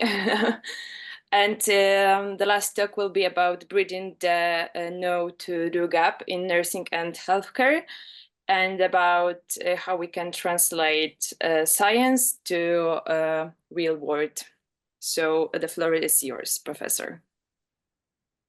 So good morning, all of you.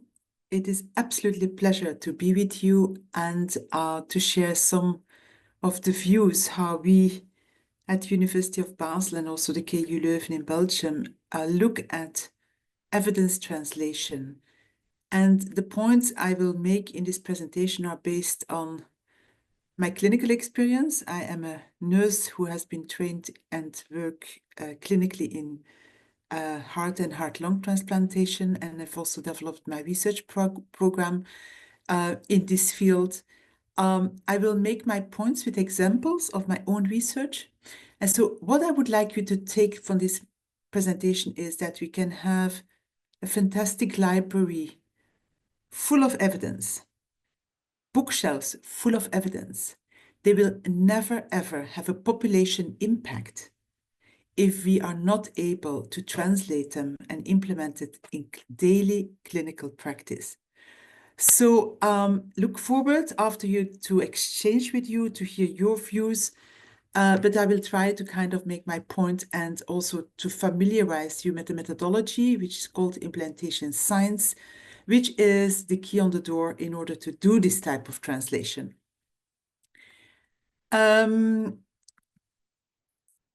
So I would like to start with a huge public health issue, which is medication non-adherence. Patients not redeeming their prescriptions, not taking their meds when they have been prescribed, or prematurely stopping to take their medications.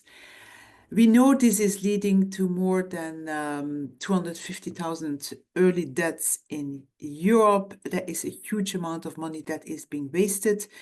And it is being written in a lot of guidelines that investing in medication adherence improvement will also lead to better outcomes, the better health system efficiency, and more cost effectiveness.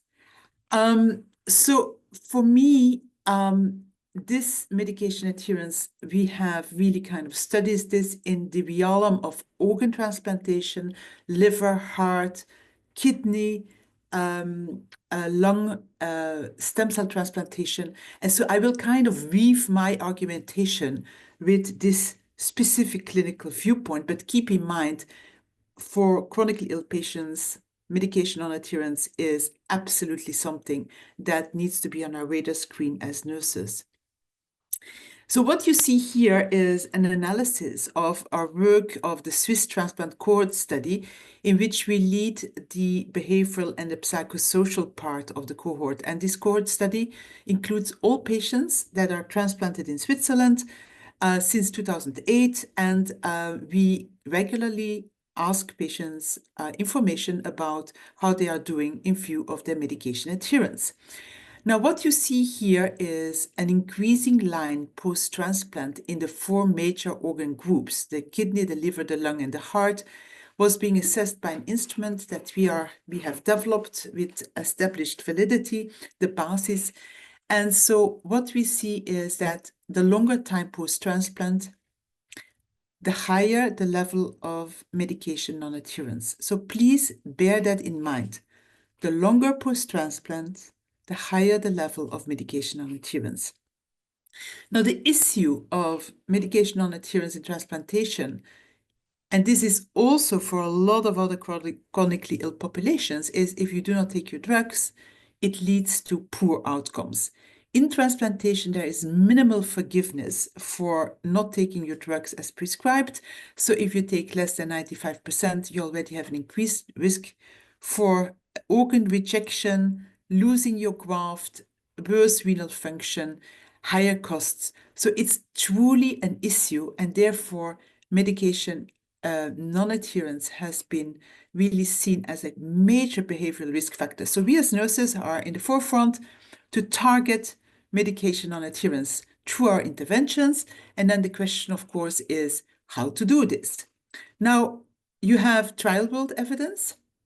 It has been absolutely excellently described before what evidence is about, what the levels of evidence are, and then you have the real world.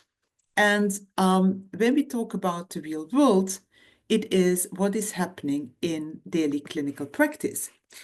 So luckily in transplantation, we have a number of high quality RCTs, our own Maestro TX trial done in Belgium, Magic System Change, which is Cinderacell in the US, and Take It in Pediatrics, which is Beth Foster in Montreal. There have been guidelines developed that summarize the evidence, that provide guidance for all those who are practicing how to implement medication adherence interventions or which medication adherence interventions needs to be implemented. However, the whole question is, how do you get this into practice? And so if we look how practice is, and this is studies we have been doing over the whole world, looking at practice patterns in view of medication adherence management, we see that, yes, they are measuring this important risk factor. 78% of the transplant centers said, yes, we are measuring adherence, but this assessment is decreasing more than 1 year post-transplant. Remember, it was going up if we went up longer the time post-transplant.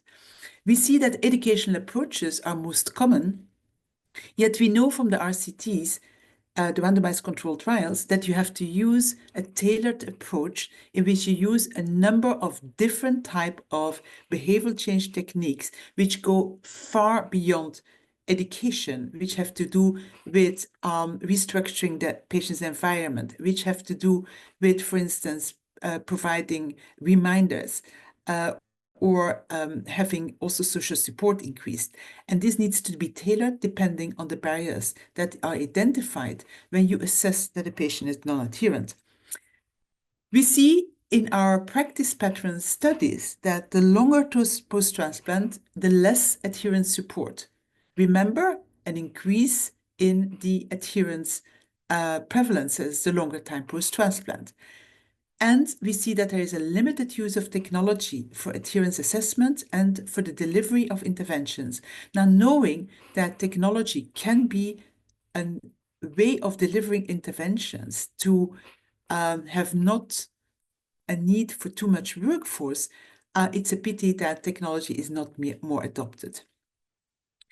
Now, the American Heart Association has stated that if we want to improve medication adherence, it largely depends on how well adherence interventions can be integrated into routine care. So the evidence which is on the bookshelves needs to be translated into practice, in daily clinical practice of medicine and nursing, and facilitated for the provider. So clinical practice, that is where it needs to land, not doing even more RCTs and more studies that end up in the library. We have to work on translation. So the problem, and now I take a step back again from transplantation, we'll come back to transplantation later, but the problem is that even the best evidence can never have a true effect on population health or a group of patients if it is not being implemented.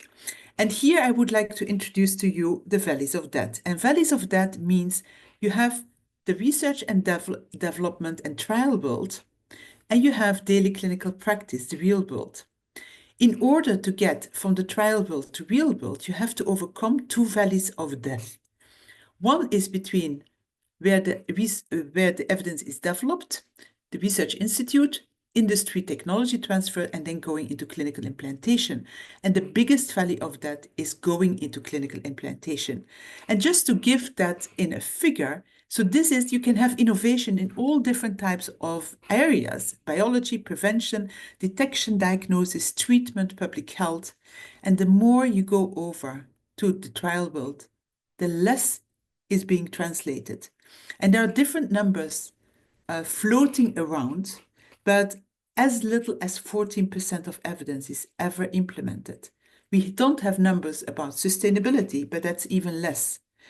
It takes a mean of 17 years to get research implemented. Recent papers talk about 15 years, but no industry would ever survive with such underperformance. And it is research waste that is being talked about. Absolutely waste of resources, which is also expressed in numbers that have been generated in the US, claiming that 85% of biomedical research, and that's also including nursing, is wasted, and this is a huge amount of money. So this is a true problem, and we will not succeed if we invest more money in research. We have to think how we really speed up the research pipeline more efficiently and make sure that the translation happen and that patients can benefit from evidence and that in clinical settings, evidence is being adopted. So going back to our example of transplantation, so there is innovation, absolutely innovation. We know how to do it. We have the RCTs, we have the guidelines, but again, how much will arrive in practice? And so here, the potential solution that we can put forward is using a different type of methodology and truly integrating a different type of methodology in the way we work in research, which is implantation science. If we looked in our in a paper that we published some years ago in the Cochrane Library, and we looked at the evidence in the Cochrane Library we found, yes, a lot of RCTs, meta-analysis that focused on medication adherence. But if we analyzed how much information was available, how to translate, how to make sure it arrives in practice, it was absolutely very, very limited. So, implantation science, a little bit a dry definition. Nevertheless, what I would like to emphasize, it is science. It is a way, specific methods we use to promote systematic uptake of research findings and other evidence-based practices in routine care. And the goal is really to improve quality of care and the effectiveness of health services and care. So what we want to do is really having this impact, true impact of evidence in the clinical practice settings. And this can be hospitals, this can be primary care, this can be nursing homes. So typically where research stops is at looking at efficacy or effectiveness. Efficacy, randomized controlled trials, effectiveness, pragmatic trials where you allow a little bit more variation in who is providing the intervention and who is being included in the studies or the settings. But what we have to try to do is to get to system sustainability, really having all this investment that is being done, be it financially or in working time, that this really results in an implementation and sustainability that truly benefits the healthcare system. We have developed the Basel heptagon of implantation science just to kind of highlight. If we say we want to embrace implantation science, we have to work more towards adopting methods that are going beyond methods that are from the trial world, such as quantitative methods, qualitative methods, mixed methods. We have to enrich our methods. And we have to enrich our methods with a number of elements.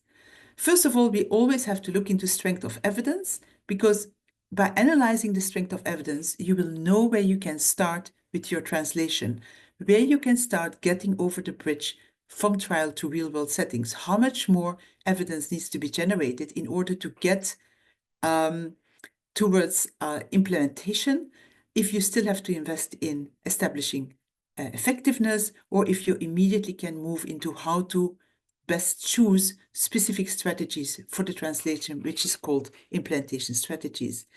It is science. We use theories, models, frameworks. I will not go into detail, but there are a lot floating around, much more than you can manage, but it is certainly supported by good opportunities to guide different phases of your study. Foundational phase of implantation science is contextual analysis. Before you even start with an intervention study, you go and look how the real-world settings are being organized. What are the needs? How do people think there? What are their beliefs? How is different healthcare systems if you work in different healthcare systems? So contextual analysis is the foundational base, and also stakeholder involvement. You will, from the start, work with stakeholders, end users, but also those who are health insurers. You will work with managers. You make sure that you have your stakeholder base involved from the start. As already mentioned, and this is something which is very specific to implantation science, we do not only work with an intervention, but we also work with implantation strategies. And these are these strategies specifically focused to help people, but also organizations, to use an intervention. You can't just drop an intervention in clinical practice. You have to really build around your intervention a number of strategies that help, and I come to that in a minute. We don't only evaluate effectiveness in implantation science, but we also look at implantation. We do a process evaluation, understanding how and why a specific implantation has been successful or not. And we use for that hybrid or other types of implantation science designs. So just to make a tour of the horizon, also to say that this asks a big team and typically different disciplines working, including colleagues of clinical practice. We never work only with scientific approaches and in a silo of academe, we always are embedded in clinical settings and work together with those who are working there, including also patients. Now, putting that in another type of way to explain, and I know it's a little bit theoretical, but it's just to make the case, implantation science, that it takes quite a long runway to get into the air. And more specifically, the goal is to improve quality of care, to improve outcomes of patient populations. In this case, for us, it's medication adherence. We start with stakeholder involvement, and they will inform all the phases of what we are doing to make our research relevant and to help with the implantation. Yes, theories, models, framework are part of it. And then we start with phase A. And phase A is a preparatory phase which typically is not part of a clinical trial. We do the contextual analysis, as I explained, foundational phase. Information from the contextual analysis will inform our intervention development or our adaptation. We will make sure that the intervention is building on science, but also on stakeholder involvement, theory, and the information of the contextual analysis, as well as we will determine relevant implantation strategies, specific barriers that we have found in our contextual analysis for the implantation. And this can be, for instance, that there is not a climate of innovation, or that there's just no need for specific innovation, or that there is managerial reluctance to take for uptake. All these aspects are being addressed in implantation strategies, and it's the package of the intervention and the implantation strategies which we then implement and evaluate. So in an RCT, typically you jump towards phase B, and for us, phase A is absolutely the basis to have everything in place to then do your implantation. The goal of implantation science is impact for real-world settings, not only impact factors. So it's not only just getting a paper published, it is working towards translation. So just to kind of bring again, we have this intervention which we call the thing, and this can be different things. It can be programs, practices, principles, procedures, products, pills of policies. And implantation research looks at how best to help people and places to do the thing. If you bring an intervention over the bridge, it will not happen by magic. You have to support with implantation strategies. And we will evaluate the effectiveness outcomes, but also implantation outcomes. And so this is to see if our implantation worked, yes or no. So just to put this a little bit different, intervention everybody knows. However, we have to have implantation strategies. And if you look at this list, you have already used them. This is not new. I mean, there is a lot of implantation strategies that are being used. But what is specific about implantation science is that you will strategically choose which implantation strategies to help to implement an intervention. In nursing, we are always going into education. Now, only a limited amount of interventions are only being supported by just education. You have to use other type of implantation strategies, such as, for instance, changing the physical structure and equipment. If you want, for instance, to do self-management, you need to have a room, you need to have materials in order to develop that. You have to develop partnerships.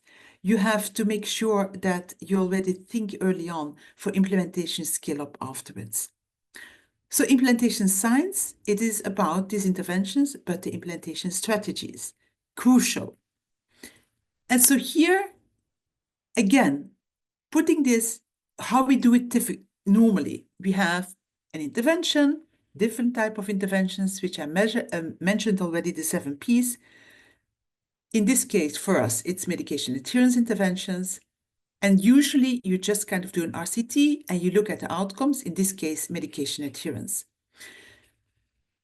What we do not know if we have negative results, is it because the intervention did not work, or was it because the implantation did not work? That just, there was poor fidelity, or there was just not sufficient uptake of the intervention.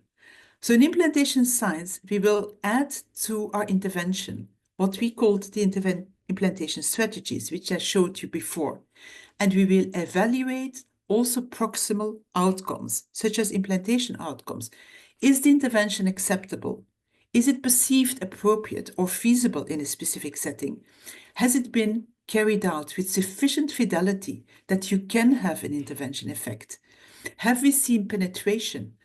What is the cost of the implantation and what's the sustainability? And we really evaluate and make visible the implantation pathway. So this way you can get over the bridge and have sufficient evidence, not only is it effective, yes or no, but how to implant a specific intervention in real-world settings. As already said, you need stakeholders continuously in the whole research cycle. These days, it's also mainstream in clinical research, but certainly in implantation science, without the stakeholders, you can't do a good project.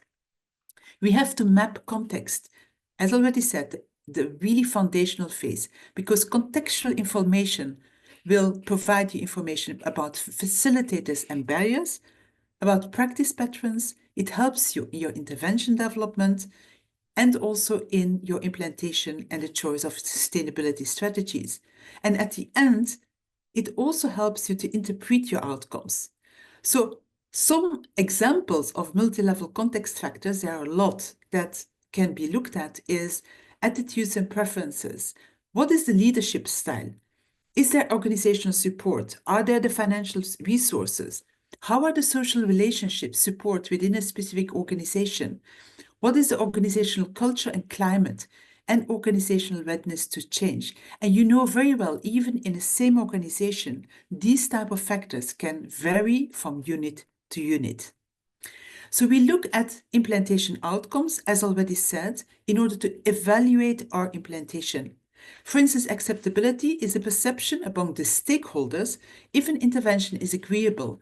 If you come with an intervention and this intervention is not acceptable for the setting, you will never succeed in your implementation. Another is adoption. Is the intention or the initial decision to try or employ innovation or evidence-based practice? If you see your project that there is low adoption, you already know that you have a failed implementation and you will never achieve effectiveness. Or looking at fidelity, the degree which which an intervention was implemented. If there is low fidelity with core components, it will never be succeeding in having an intervention effect. We also look at reach. If you have a population of 100 that can benefit, which proportion has received the intervention? If you have low reach, you will never have a population effect. Or sustainability. After the end of your implantation, has the intervention been maintained or institutionalized?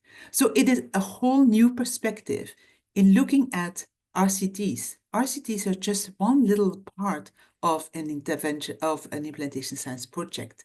And there are proximal and more distal outcomes which you have to choose. Typically, we only measure a number of them, not all, because it needs to be feasible and you can't overburden our population.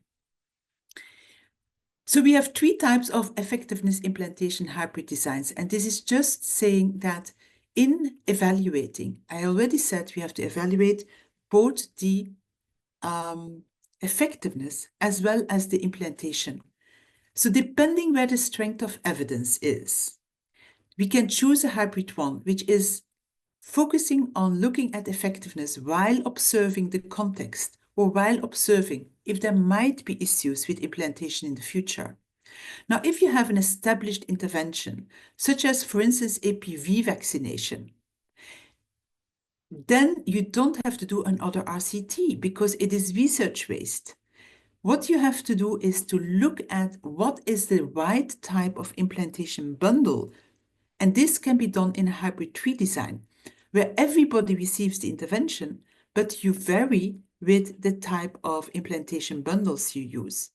And then a hybrid 2 is when the strength of evidence is not yet equivocal concerning an intervention, and you will have a development of an implementation strategy, and you combine a focus on both the effectiveness as well as the evaluation of the implementation strategy.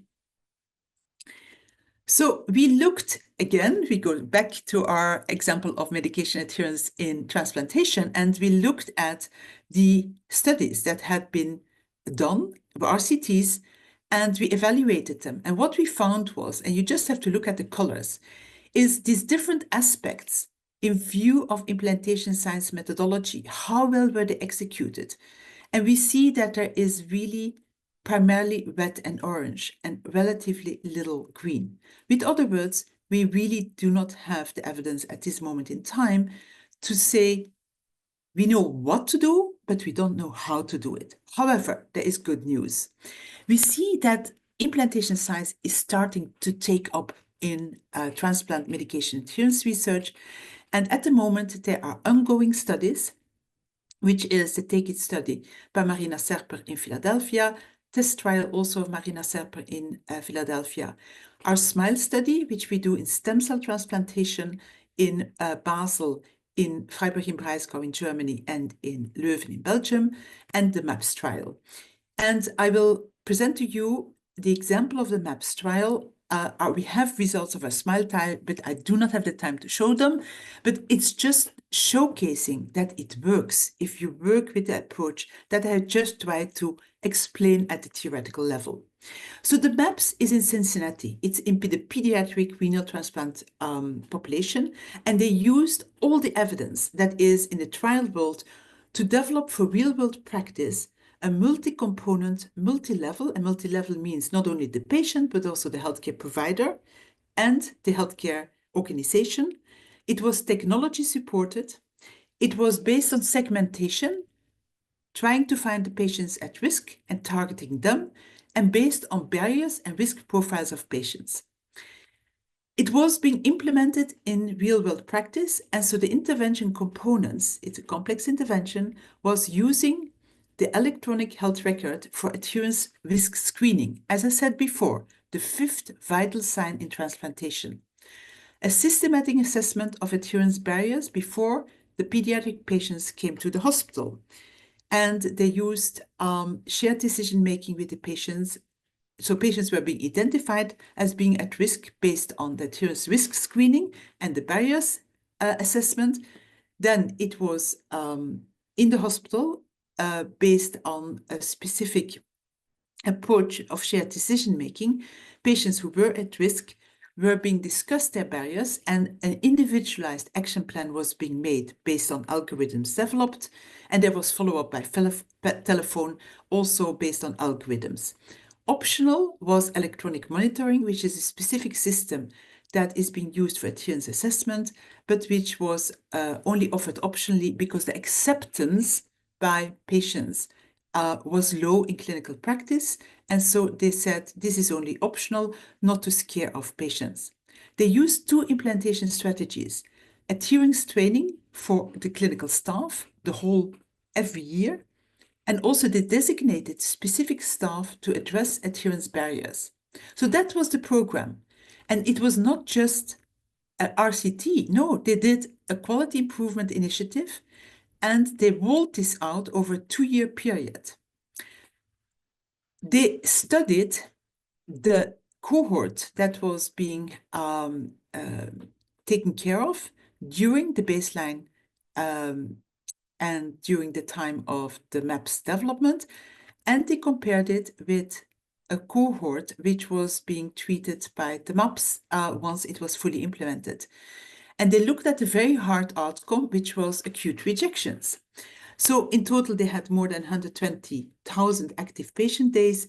And in the first cohort, they had 72 patients, and in the second one, 58. What did they find?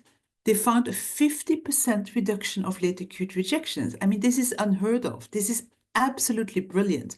And they did a cost effectiveness analysis. It was being said by Professor Watson before, the importance of looking, can it be integrated in healthcare? And they found that just a reduction of 3% of late acute rejections would already be sufficient to have a cost-effective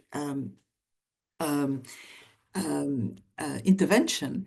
And the interesting thing was they also did it in the liver transplant population and found that they found the same effect. So what you see here is absolutely the approaches I showed was highly effective and shows how to do it in clinical practice. So what you see is that using the example, to have a population impact, you have to use a behavioral pathway. Yes, we have information from the trial world, but it's not sufficient. We need to know how to implement and sustain interventions. And so the real world translation can be done by studies that really also address the implementation. And I think that we have a very nice example with the MAPS. Also, a SMILE intervention was highly effective and cost effective and showed how to move forward in real world settings. So for me, the best results of research are only as good at their implementation in daily clinical practice. And so I would like to see a model where you do not think about implementation the moment that you're ready with your clinical research, but already integrate it early on when you start to think about a project. In conclusion, I introduced you to implementation science, and so it is really a methodology that helps us to overcome these valleys of debt, to reduce research waste, and speed up successful translation of innovations in real-world settings. It adds a major focus on implementation, and it explains how and why an innovation works or not, and provides us the essential information for translation. But we have to early integrate principles of implementation science in research programs, because this is the only way in order to reach the population you want to target and maximize penetration of an innovation in daily clinical practice. If we can reach that in nursing, we can really celebrate. I thank you so much for your attention, and I look really forward to the exchange we will have in our discussion. Thank you. And thank you again for the invitation. It's wonderful to be with you this morning. Thank you very much. That was great to listen to you. And Bardzo dziękuję, to było doskonale słuchać Pani wykładu. And I think this perspective of implementing evidence, it's really needed. Ta perspektywa implementacji tych wytycznych jest bardzo ważna. Because I think we all feel this tension and face this dilemma. Wszyscy mamy ten sam dylemat.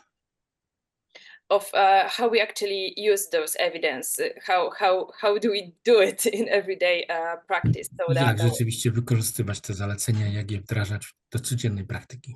So that was really great to listen to you. To było doskonale słuchać Panią. Okay, so in a few minutes we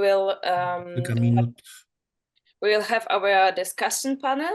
Będziemy mieli panel dyskusyjny. But for now, I'd like to invite you for a 10 minutes break. Teraz chciałbym Państwa zaprosić na 10-minutową przerwę. So you have the opportunity to stretch your muscles and bones and grab something to drink. Tak, rozciągnąć troszkę mięśnie, ciało, coś wypić i zapraszam na dyskusję. So see you in 10 minutes. Do zobaczenia za 10 minut.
Okay, so welcome everyone back. I think we can Z powrotem start our discussion. możemy rozpocząć naszą dyskusję.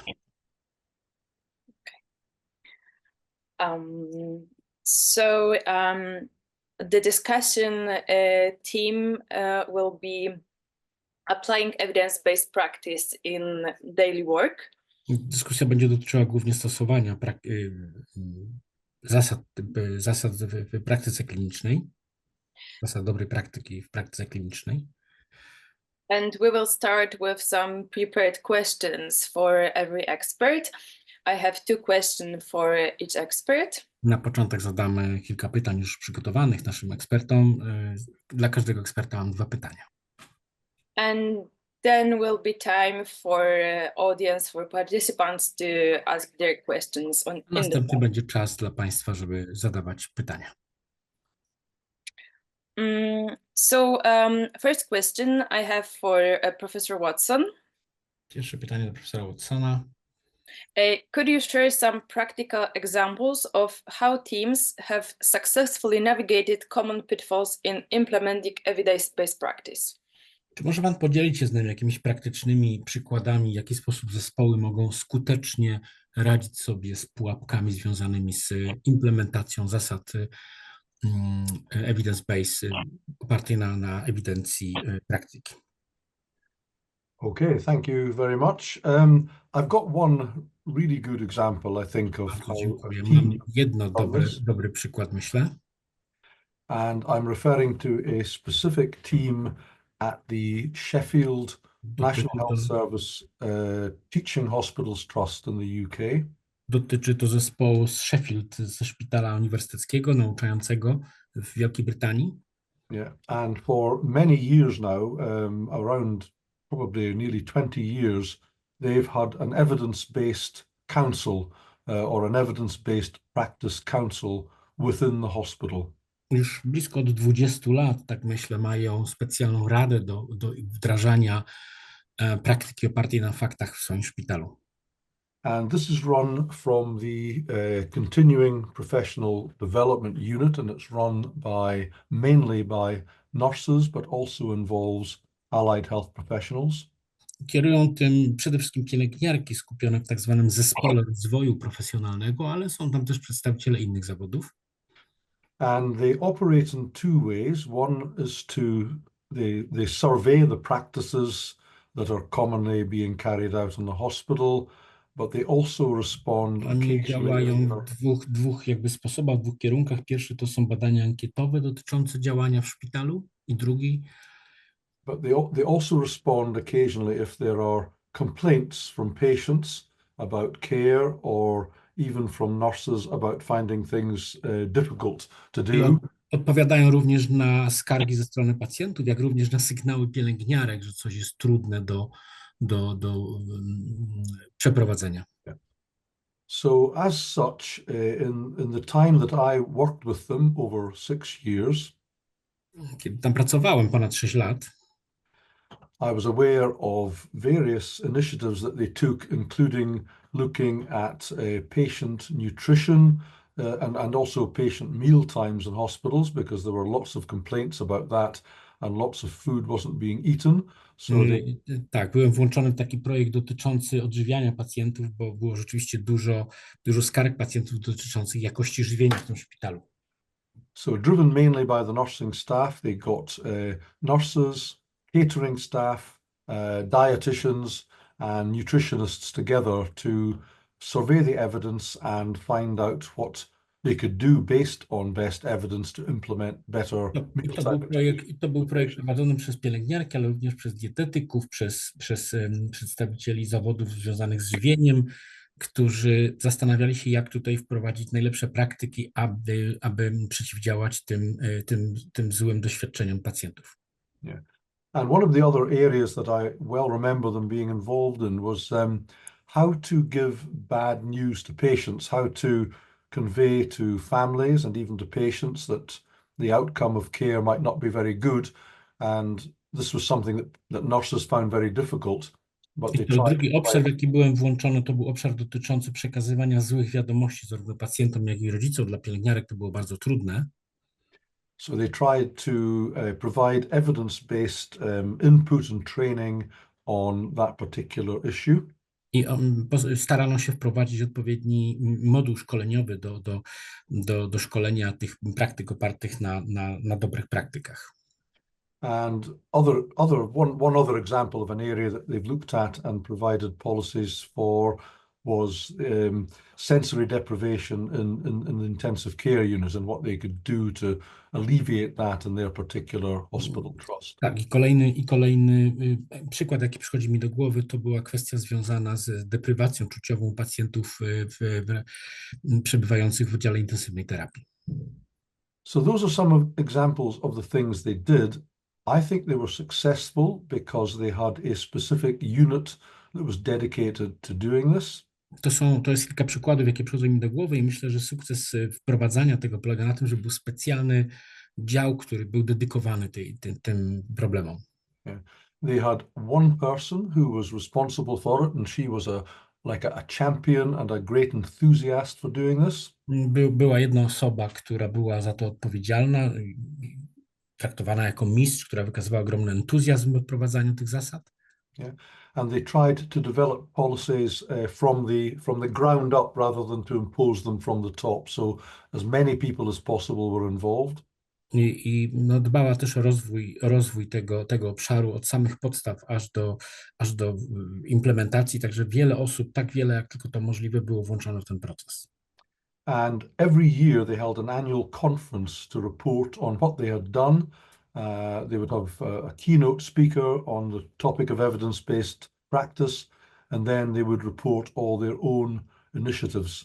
I co roku była specjalna konferencja, aby przekazać to, co zostało zrobione. Był specjalny mówca, wykładowca, który wykładał na temat określonego tematu, no jak również dyskutowano wszelkie podjęte inicjatywy. And they would do that on the basis of a combination of very short presentations and also poster presentations around the walls of the room where the conference was held. Tak, i to było oparte na takich krótkich prezentacjach dostępnych wszystkim uczestnikom takich konferencji. Yeah. And I think another key aspect of the success was that the hospital was willing to invest money in this and, for example, to provide a very good lunch on that day. It's always very important to have a good lunch, otherwise things don't work Kolejnym well. aspektem było finansowe wsparcie szpitala, czego przykładem było choćby dostarczanie bardzo dobrych lunchy w tym dniu tej konferencji. Yeah.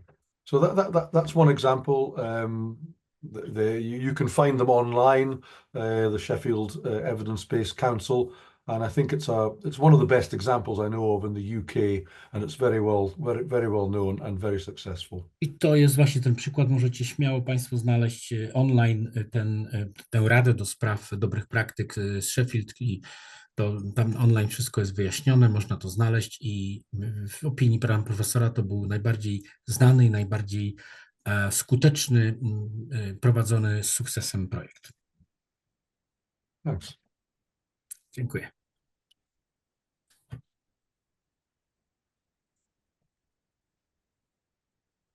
You are muted. I'm sorry. Oh, can't hear you. Yes. Aniela, you are muted. She's okay now, I think. Yeah, sorry, great. Thanks. Yeah, thanks for your answer, Professor Watson. The second question is for Professor Dobrowolska.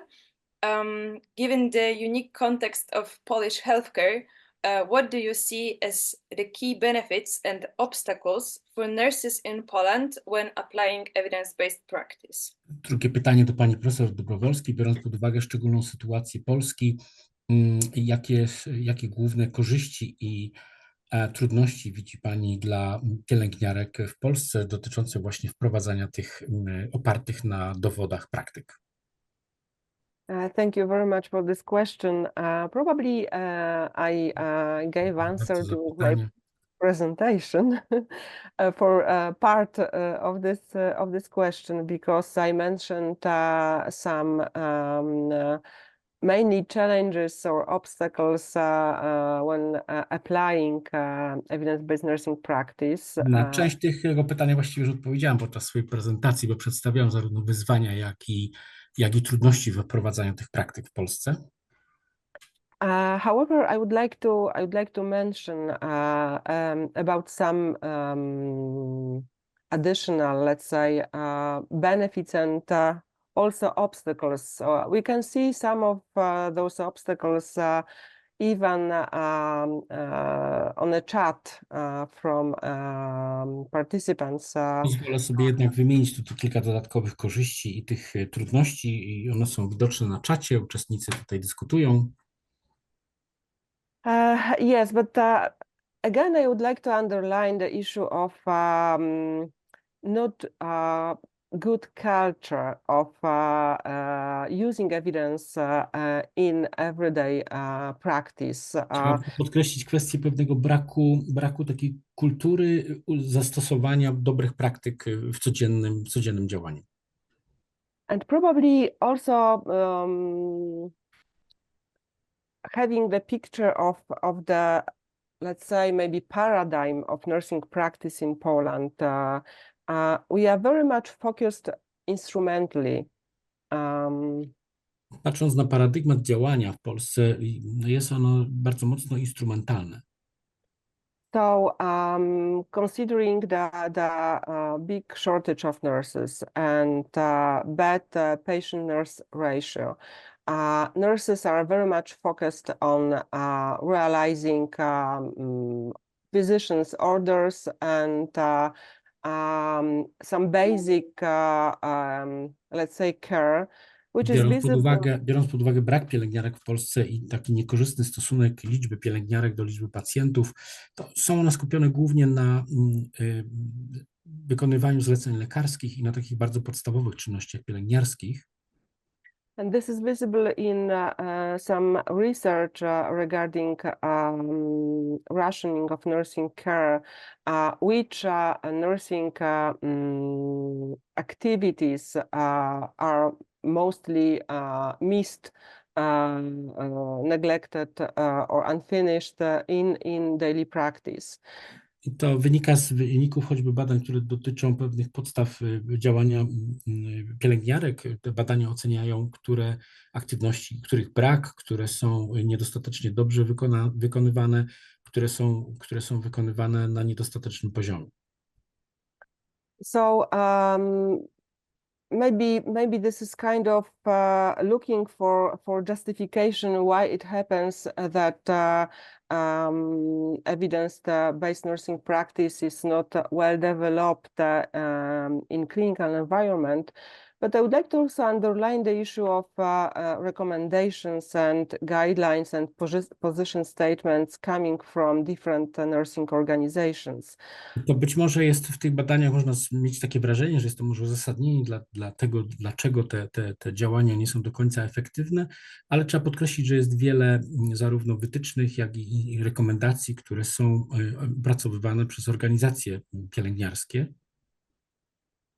Yes, so this is kind of light to make application of evidence into practice and change this traditional nursing performance, let's say. I to jest pewne światło w tunelu, że jednak da się wprowadzić pewne zasady oparte na dowodach do praktyki pielęgniarskiej i zmienić troszkę tradycyjne podejście do roli pielęgniarki. However, I would like to also mention benefits if we have well-established evidence-based nursing practice in Poland. Chciałbym też podkreślić korzyści wynikające z dobrego wprowadzenia zasad dobrej praktyki do działania na co dzień. I'm sure that the position of nurse in the therapeutic team would be changed, and myślę, że rola pielęgniarki w zespole leczącym będzie się zmieniać. And more independent position, more procedures, let's say, better recognition in society and also in therapeutic team. Uzyskają one większą niezależność, większy prestiż, co będzie uznane zarówno w zespołach leczących, jak i w społeczeństwie.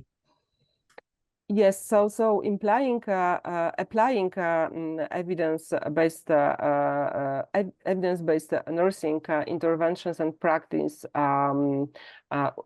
would bring these kind of outcomes. Of course, we mentioned here, our distinguished presenters mentioned many other good benefits like economic and especially, and this is the main, of course, issue to applying evidence-based nursing practice, like changing patient outcomes. So probably at the end... I to pozwoli wprowadzić do praktyki właśnie te działania i dać dobry efekt w rezultacie. Jednym z takich przykładów jest oczywiście efekt ekonomiczny, o czym już mówili inni mówcy, ale też poprawa wyników związanych z opieką nad pacjentem. So at the end, the trust from community, society, and patients to nurses would be also bigger. I ostatecznie będzie większe zaufanie zarówno społeczeństwa, jak i środowiska medycznego do zawodu pielęgniarki. Okay, I think that's it for now. To tyle teraz. Okay, thank you very much for your answer. Dziękuję bardzo za odpowiedź. Now a question for Dr. Gutysz-Wojnicka. With your experience in teaching evidence-based practice, what strategies do you find most effective in preparing nursing students for real-world application? I teraz jest pytanie do pani doktor Gutysz-Wojnickiej. Biorąc pod uwagę pani doświadczenie w nauczaniu interwencji pielęgniarskich opartych na dowodach, jakie strategie w pani opinii są najbardziej skuteczne w przygotowaniu studentów do warunków pracy w praktyce?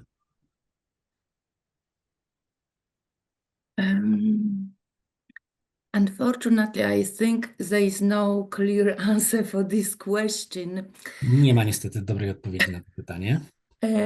Because simply we do not measure the effectiveness of our strategies, the strategies we are using in teaching evidence-based practice. Po prostu dlatego nie mierzymy skuteczności tych strategii, które przyjmujemy w nauczaniu. Of course, the student gets the grades and they are fail or they pass the exams but that's only the knowledge. We don't measure the impact of our teaching strategies on actual implementation and of this knowledge into clinical practice. Oczywiście studenci są wspaniali i zdają swoje egzaminy, natomiast jest to tylko wiedza, a inną kwestią jest zupełnie wprowadzanie tej wiedzy do praktyki klinicznej. Of course, we try as a teachers, based of evidence available, we try to introduce to our curricula some innovation techniques, strategies and methods of teaching.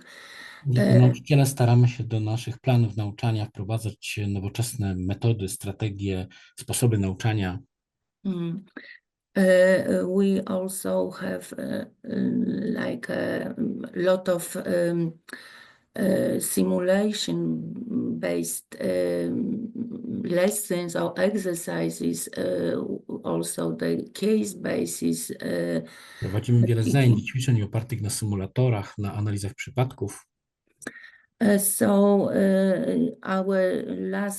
we also introduced some elements of contextual teaching. So our students, even they do some simple procedures, they get the history of a patient, his preferences, so they can develop the also critical thinking skills and also reflect more on their practice. Ostatnio wprowadzamy też takie elementy nauczania problemowego, kontekstualnego, gdzie studenci mogą wykonywać pewne ćwiczenia praktyczne, na przykład zbieranie wywiadu dotyczącego preferencji pacjentów, a także ćwiczymy umiejętności krytycznego myślenia, krytycznej oceny niektórych procedur. But for me, I think the most important skill which we can improve and development is like professional curiosity. Dla mnie najważniejszą cechą, jaką powinniśmy rozwijać i pielęgnować w tych studentach, to jest pewna ciekawość profesjonalna, dociekliwość. Yes, we encourage them to ask questions why and hope they will also in critical settings sometimes ask why you do it this way, not the other way. Zachęcamy studentów do stawiania pytań, czasem trudnych pytań, dlaczego tak, a nie inaczej. Yes, I think that's it for a moment. Tak, to wszystko z mojej strony na ten moment. Thanks a lot. Bardzo Yes, dziękuję. also think that teaching us, I was a student, like I ended my studies lately, so the experience is fresh still. Ja też myślę, że nauczanie ważne. Jeszcze niedawno byłam studentką, także mam bardzo świeże doświadczenia. Yes, so teaching this curiosity and how to even ask these questions and that we can ask questions why. Yeah, that I think that's Uczenie very tej important. ciekawości, uczenie stawiania tych pytań, dlaczego. And that's some kind of skill also to ask questions, to be curious. Tak, to jest pewna umiejętność stawiania odpowiednich pytań, być dociekliwym w zawodzie. And another question is for Professor Sabina de Guest. Your work focuses on bridging the know-do gap in healthcare. Could you explain how implementation science can facilitate a faster translation of research into practice in nursing? Kolejne pytanie do pani profesor Sabiny de Guest. Skupiła się pani na pewnym połączeniu między wiedzą a praktyką w opiece zdrowotnej. Czy mogłaby pani wyjaśnić, w jaki sposób nauka dotycząca implementacji wiedzy może pomóc w szybszym przełożeniu tego na praktykę w zakresie pielęgniarstwa? Thanks so much. I hope that I have been able to kind of address this to some extent with my presentation. I would like... W pewnym zakresie już odpowiedziałam na to w swojej prezentacji. I would like to add some elements to what I have addressed in my presentation. Chciałabym dodać jednak kilka elementów. If we want to be more effective with our nursing research, jeśli chcemy być bardziej skuteczni w prowadzeniu badań w obszarze pielęgniarstwa, it's crucial that we acknowledge that clinical practice exists. To bardzo ważne jest, abyśmy w ogóle uznali, że jest coś takiego jak praktyka kliniczna. In most of the world, academic settings and clinical settings are silos living next to each other. Tak, w wielu debatach te kwestie akademickie, kwestie dyskusyjne pozostają niepodniesione. And so, in view of creating an environment that allows that this type of approach that I presented can take place, i w kontekście tego, aby kreować pewne środowisko, pewne warunki dla wprowadzania do praktyki klinicznej tego, o czym mówiłam w swojej prezentacji, it is crucial that there is an integrated approach between academic settings and clinical settings in academic service partnerships. I to kluczowe jest, abyśmy właśnie połączyli te kwestie akademickie, czyli kwestie dotyczące wiedzy z praktyką kliniczną, aby to było zintegrowane. Meaning that there is a continuous strategic exchange and development of strategies. I To po prostu oznacza, że jest to ciągła wymiana doświadczeń i ciągła wymiana i dopracowywanie strategii. both by the academic part and the clinical settings not only being hospitals, but also Zarówno przez środowisko akademickie, jak i przez środowisko związane z praktyką kliniczną. yeah. So not only hospitals, but also home healthcare organizations, nursing homes. Nie tylko w warunkach szpitalnych, ale również w warunkach opieki domowej sprawowanej przez pielęgniarki. So one element is creating this. Jeden element to kreowanie tego, tworzenie tego. So one of the elements is creating these ecosystems which are conducive towards collaboration. Tworzenie takich ekosystemów, takich warunków, które będą sprzyjały tworzeniu tej współpracy. And at another level, it is embedded in this type of systems. A z kolei na innym poziomie jest ułatwianie wprowadzania tych systemów. That you have researchers who are still connected to clinical practice. I tworzenie takich warunków, w których można zapoznać się z wynikami badań, które są cały czas związane z praktyką kliniczną. So looking at the future, Patrząc w przyszłość, I do see an absolute need for those who work in academia to really have a clear clinical link.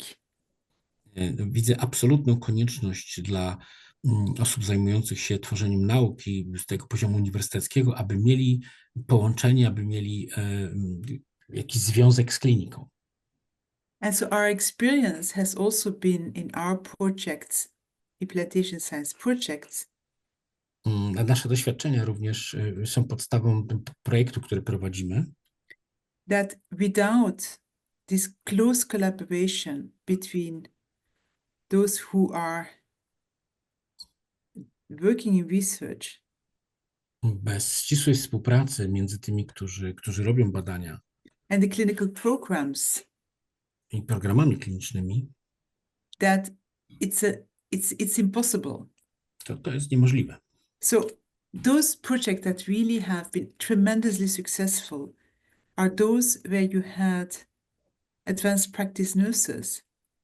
I te projekty, które są rzeczywiście wyjątkowo skuteczne, to te, które włączają praktykę kliniczną pielęgniarską. Which did implantation science projects in their clinical setting while working on their PhDs or working as postdocs.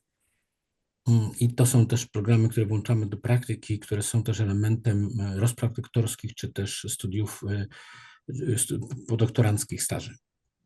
So also in creating a good ecosystem, it means embracing collaboration with medicine. I tworzenie tych ekosystemów polega również na tworzeniu ścisłej współpracy z medycyną, Medicine and other healthcare providers. tak i innymi zawodami medycznymi biorącymi udział w opiece nad pacjentem. So all the projects we are doing, implantation science projects, are interdisciplinary but nurse-led. Wszystkie projekty, które prowadzimy, są interdyscyplinarne, ale są kierowane, czy kierownikami tych projektów są pielęgniarki. So you can't expect that there is a major innovation happening in the way that research is being applied without also having at these higher strategic levels investments taking place.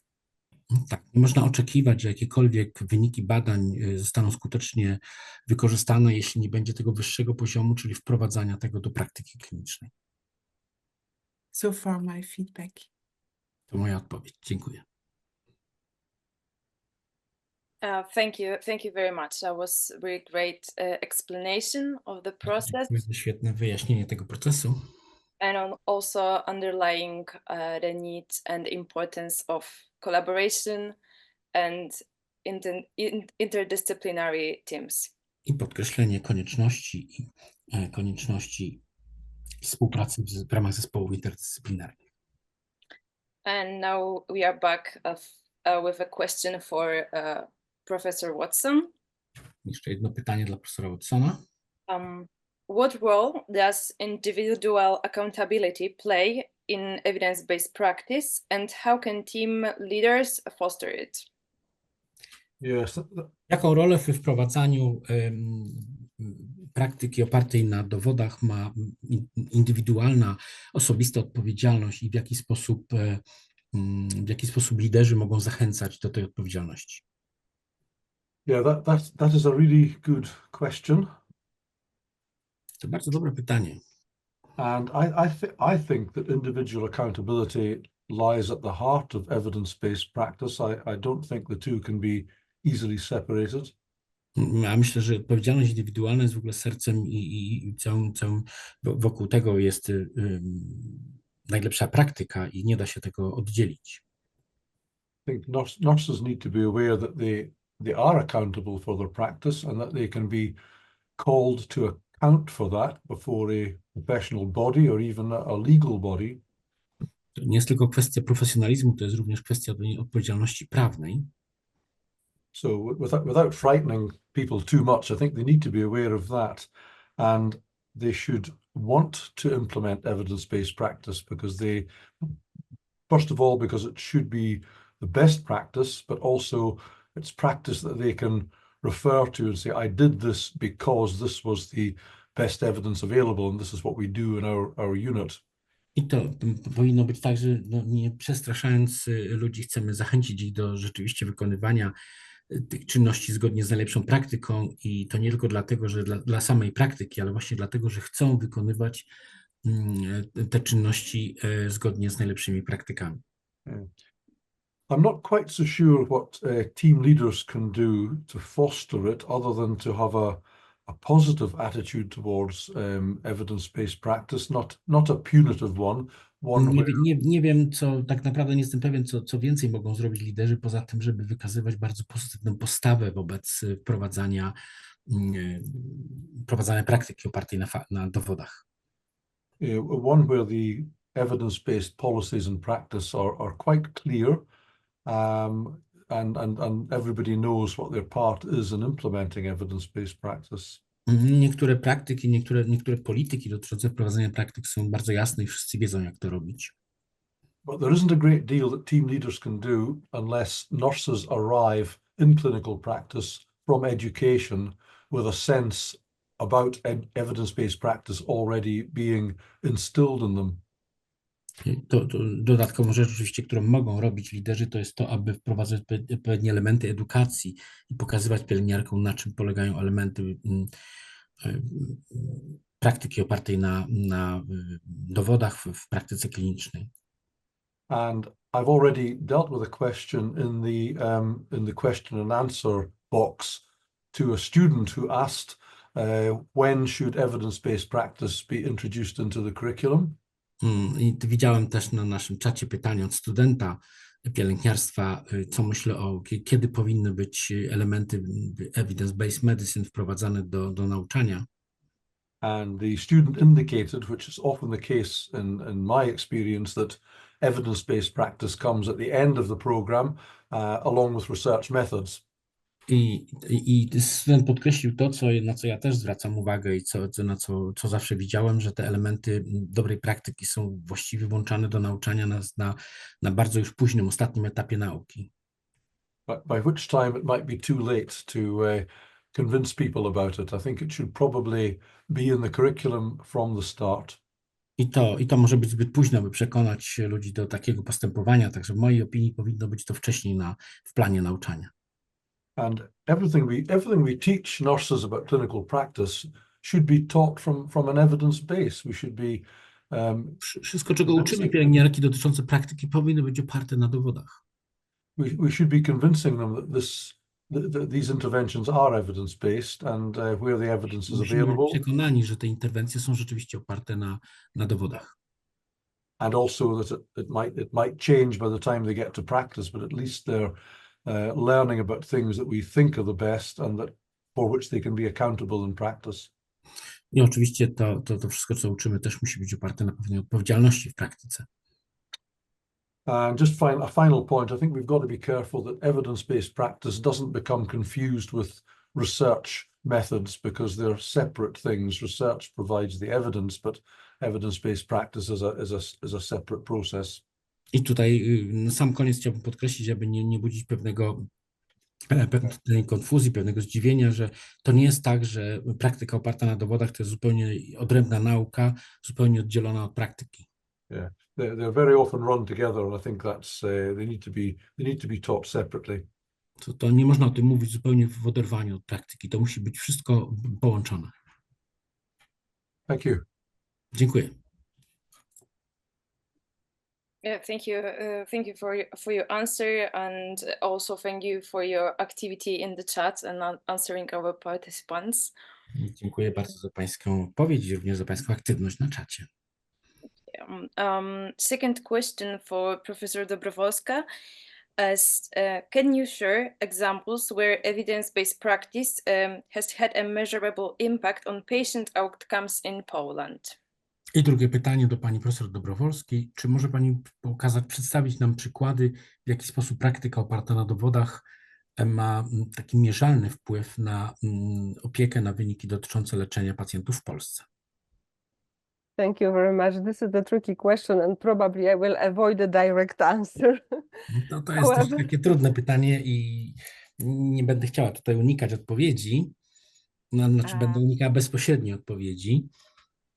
Yes, but first maybe I can underline that what can be observed, these specialties, clinical areas, let's say, in nursing practice in Poland. Chciałbym podkreślić to, co widać choćby w praktyce pielęgniarskiej w bardzo specjalistycznych klinikach w Polsce, which based their interventions on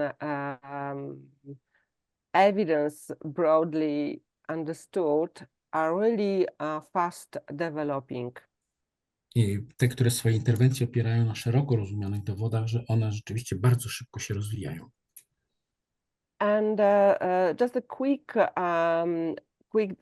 search and discussion, and also coming from my experience as editor of a journal, Polish Nursing Journal, we can see Krótkie spojrzenie choćby na moje doświadczenia, czy również na publikacje w Polish Journal, Polish Nursing Journal, możemy zobaczyć, that good examples of evidence-based practice are in area of wound treatment, when Polish nurses are really active now. dobre praktyki choćby w obszarze pielęgnacji ran, gojenia ran, gdzie polskie pielęgniarki są rzeczywiście bardzo aktywne. We can give an example of Professor Bazaliński, different studies showing how using larvae of Lucilia sericata, I hope I am pronouncing it well, can really help in treating wounds, cleansing wounds. Możemy tutaj przedstawić przykład pana profesora Bazalińskiego, który stosuje w swojej metodzie leczenia ran, to jest bakteria, tak? Silicata? Larwy. A, larwy, tak. Yes, or what we can also observe, I think it is really good example of a young team from Warsaw Medical University led Jest też by dobry przykład młodego zespołu z Warszawskiego Uniwersytetu Medycznego. Ten zespół prowadzony jest przez Dr. Latos. Dr. Latos. Yes, so the activity regarding utilization of midline catheters, education, training, but also showing an example how including applying evidence in working with these catheters can change patient outcomes. I ten zespół działa w obszarze edukacji, ćwiczenia i opieki nad cewnikami, które są stosowane u pacjentów, i tu też widzimy to dobry, pozytywny przykład nauki, jak prowadzić działania z tymi cewnikami. Yes, and also as I mentioned during presentation, I think that the good example of evidence-based action, let's say, it is the association of Polish Association of Anesthesia and Intensive Care nurses. To, co już mówiłam na swojej prezentacji, że dobrym przykładem takiego działania opartego na faktach jest aktywność Polskiego Towarzystwa Anestezjologicznego i Intensywnej Opieki. Yes, and another issue which I would like to add, probably coming with line what Professor Watson has said already. To jeszcze jedna kwestia, którą chciałem podnieść w kontekście tego, co już mówił profesor Watson przed chwilką. We need to remember that I just gave an examples of nursing interventions based on evidence. Dałam przykład interwencji pielęgniarskiej opartej na dowodach.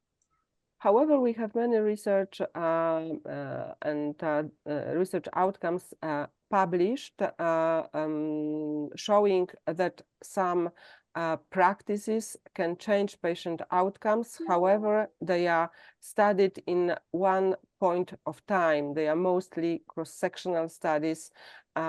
So probably this is not an answer to your questions regarding systematically measurable outcomes of evidence-based nursing practice. Mamy wiele badań, które pokazują wyniki działań pielęgniarskich wobec pacjentów, ale to są często badania, które analizują jeden punkt czasowy, czyli są takie jakby przekrojowe badania, także trudno, aby na ich podstawie odpowiadać na pewną ciągłą ocenę mierzalnych wyników opieki nad pacjentem.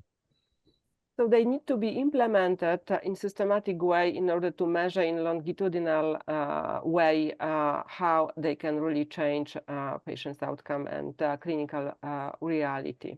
I ocena tych zmian dotyczących wyników czy opieki nad pacjentem powinna zdecydowanie być oparta na metodach longitudinalnych, na ciągłej obserwacji. Thank you very much. Bardzo dziękuję. Thank you for those examples you shared with us. Dziękuję za te przykłady. Another question for Dr. Gutysz-Wojnicka is, what advice would you give to nursing educators on how to instill an evidence-based practice mindset in students early in their training? I kolejne pytanie do pani dr Gutysz-Wojnickiej. Jaką radę dałaby pani osobom uczącym przyszłe pielęgniarki, w jaki sposób wprowadzać elementy praktyki opartej na dowodach już na wczesnych etapach ich szkolenia? Okay, at first probably I would say to educators that they also should provide teaching based of evidence, which Trzeba zacząć od tego, że nauczanie samo w sobie powinno być oparte na faktach. Yes, and I completely agree with what Professor Watson said, that the concept of evidence-based practice should be incorporated at the start of the nursing curriculum from the first year, and additionally Całkowicie zgadzam się z tym, co powiedział profesor Watson, że elementy praktyki opartej na dowodach powinny być włączone w plan nauczania już na pierwszym roku. Yes, and additionally, teachers should act as a really expert in evidence-based practice in each subject and each area of nursing specialization. Nauczyciele powinni być po prostu ekspertami w praktyce opartej na dowodach we wszystkich obszarach i wszystkich specjalizacjach, którymi zajmują się pielęgniarki. Yes, so I think for educators is their role is to present evidence-based practice as a value, which is, let's say, which is an element of nursing profession. So rolą nauczycieli i edukatorów zawodu pielęgniarki jest po prostu pokazywanie praktyki opartej na dowodach jako wartości, jako istotnego elementu profesjonalizmu pielęgniarskiego. Of course, we can talk about the ethical obligation, about a legal obligation to provide our activities, our practice. Oczywiście in możemy mówić o accordance. pewnych względach etycznych czy prawnych, które warunkują prowadzenie przez nas praktyki pielęgniarskiej. Yeah, but it's most important is to just make it as natural as let's say professional as possible, so the students don't understand evidence-based practice as something special. It should be like everyday Najważniejsze jednak, aby praktykę opartą na dowodach traktować jako naturalny element zawodu pielęgniarskiego i postępowania, żeby studenci nie postrzegali tego jako czegoś zupełnie odrębnego. Yes. So teacher must, of course, learn also, must be expert, as I said, so they have to be accurate with the let's say knowledge about nursing profession, about specific task, but also expert Nauczyciele in powinni być evidence. ekspertami, powinni mieć dokładną, aktualną wiedzę na temat obszarów, którymi zajmują się pielęgniarki. And additional in the area of evidence-based practice also. Ale także w obszarze praktyki opartej na dowodach. Yeah, I think. Thank you. To wszystko, dziękuję. Thank you very much. And last question for Professor De Guest. What are some effective tools or frameworks from implementation science that nursing teams can use in close the gap? I ostatnie pytanie dla pani profesor De Guest. Jakie są skuteczne narzędzia i schematy wprowadzania w życie, wprowadzania do praktyki, implementacji nauki dla zespołów pielęgniarskich, które mogą ułatwić to przejście z obszaru nauki do obszaru praktyki klinicznej? So it is the methodology. It's not just using a specific framework. What I presented in terms of starting. To jest cała metodologia, to nie są tylko jakieś określone schematy, o których można by mówić. So starting really with this preparation of having a stakeholder group that informs the whole project. Przede wszystkim powinniśmy zorganizować określone grupy osób zainteresowanych, włączonych w program organizacji takiej implementacji. So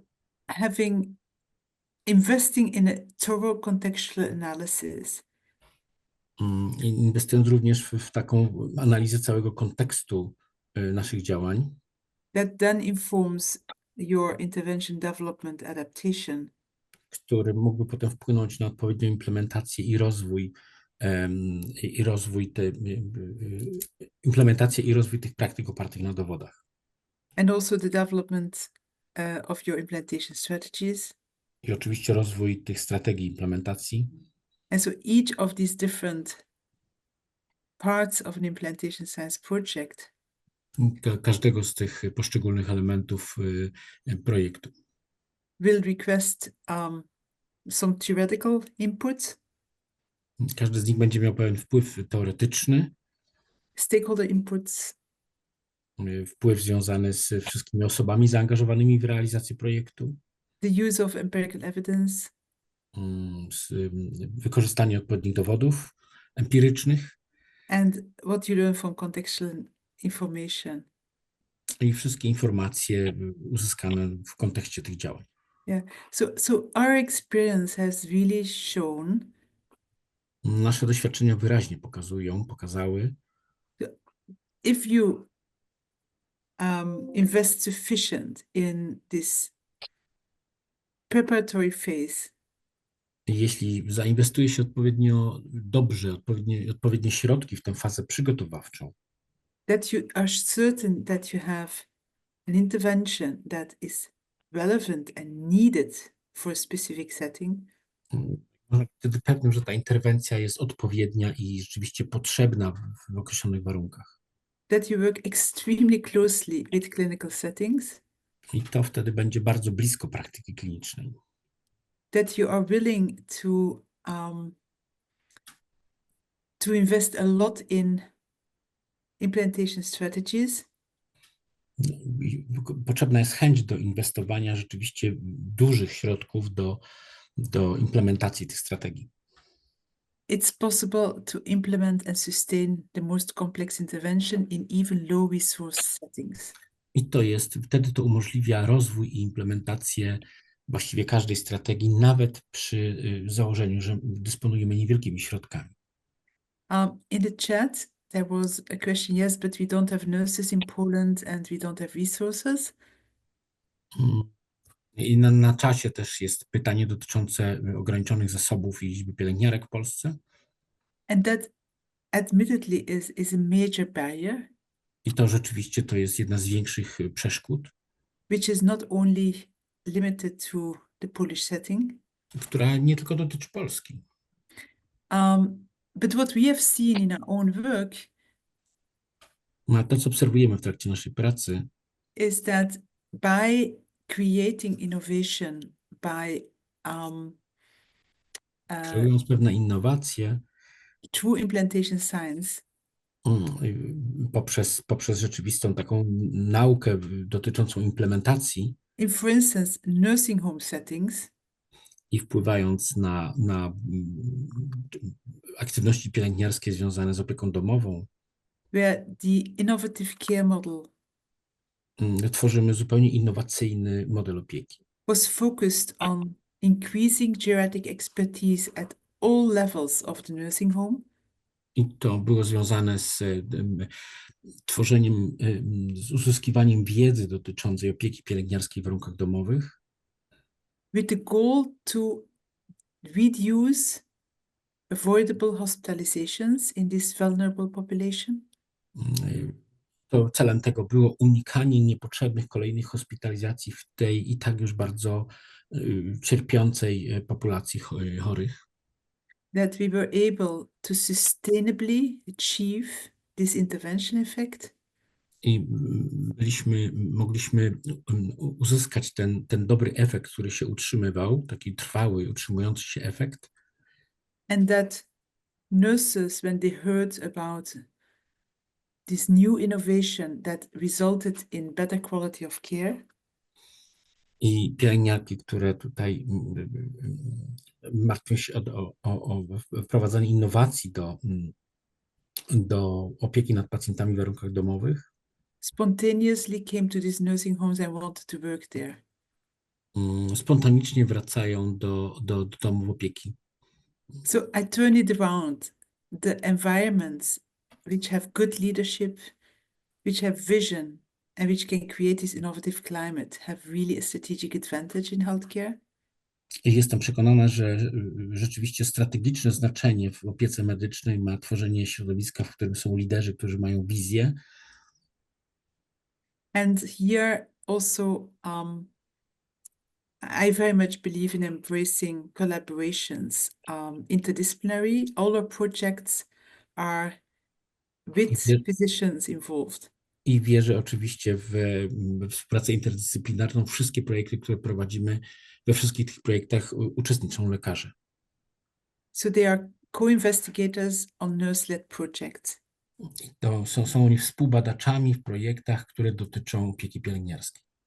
And so all these tensions between nurses and physicians, if you have nurses who know clinical work and have a clinical identity, te wszystkie napięcia między pielęgniarkami a lekarzami, szczególnie pielęgniarkami, które dobrze znają praktykę kliniczną i pracę w warunkach klinicznych, and at the same time have excellent academic skills, a z drugiej strony mają doskonałą wiedzę uniwersytecką, wiedzę teoretyczną, that you have a very good starting point to start to work together on the relevant clinical issues in healthcare. to de facto jest dobry punkt wyjścia do organizacji dobrej opieki zdrowotnej. But as always, if you work on change, it takes Jak resilience. zawsze, jeśli pracujesz nad zmianą, and so I'm hopeful if we can really kind of make sure that there is much more collaboration and that there is an innovative academic service partnership environment, that we can achieve much more. I mocno w to wierzę, że jeśli jest właśnie dobra współpraca między środowiskiem akademickim a środowiskiem klinicznym, to wtedy te wyniki tej współpracy są najlepsze. Thank you. Dziękuję bardzo. Yeah, thank you very much. And thank you on this encouraging us to collaborate. Dziękuję za zachęcenie nas do współpracy. And now I have also some questions for all the experts. I think these topics that I will ask about appeared in our discussion, appeared in your presentations. Mam teraz pytanie do wszystkich ekspertów. To temat pytania to już właściwie pojawił się w naszych dyskusjach i wystąpieniach ekspertów. But I'd be glad that you share some more thoughts on those topics. Chciałbym jednak prosić o Państwa refleksję na ten temat. So first question, given the barriers discussed, what are practical ways to foster a culture that not only supports evidence-based practice, but also encourages nurses to apply it daily?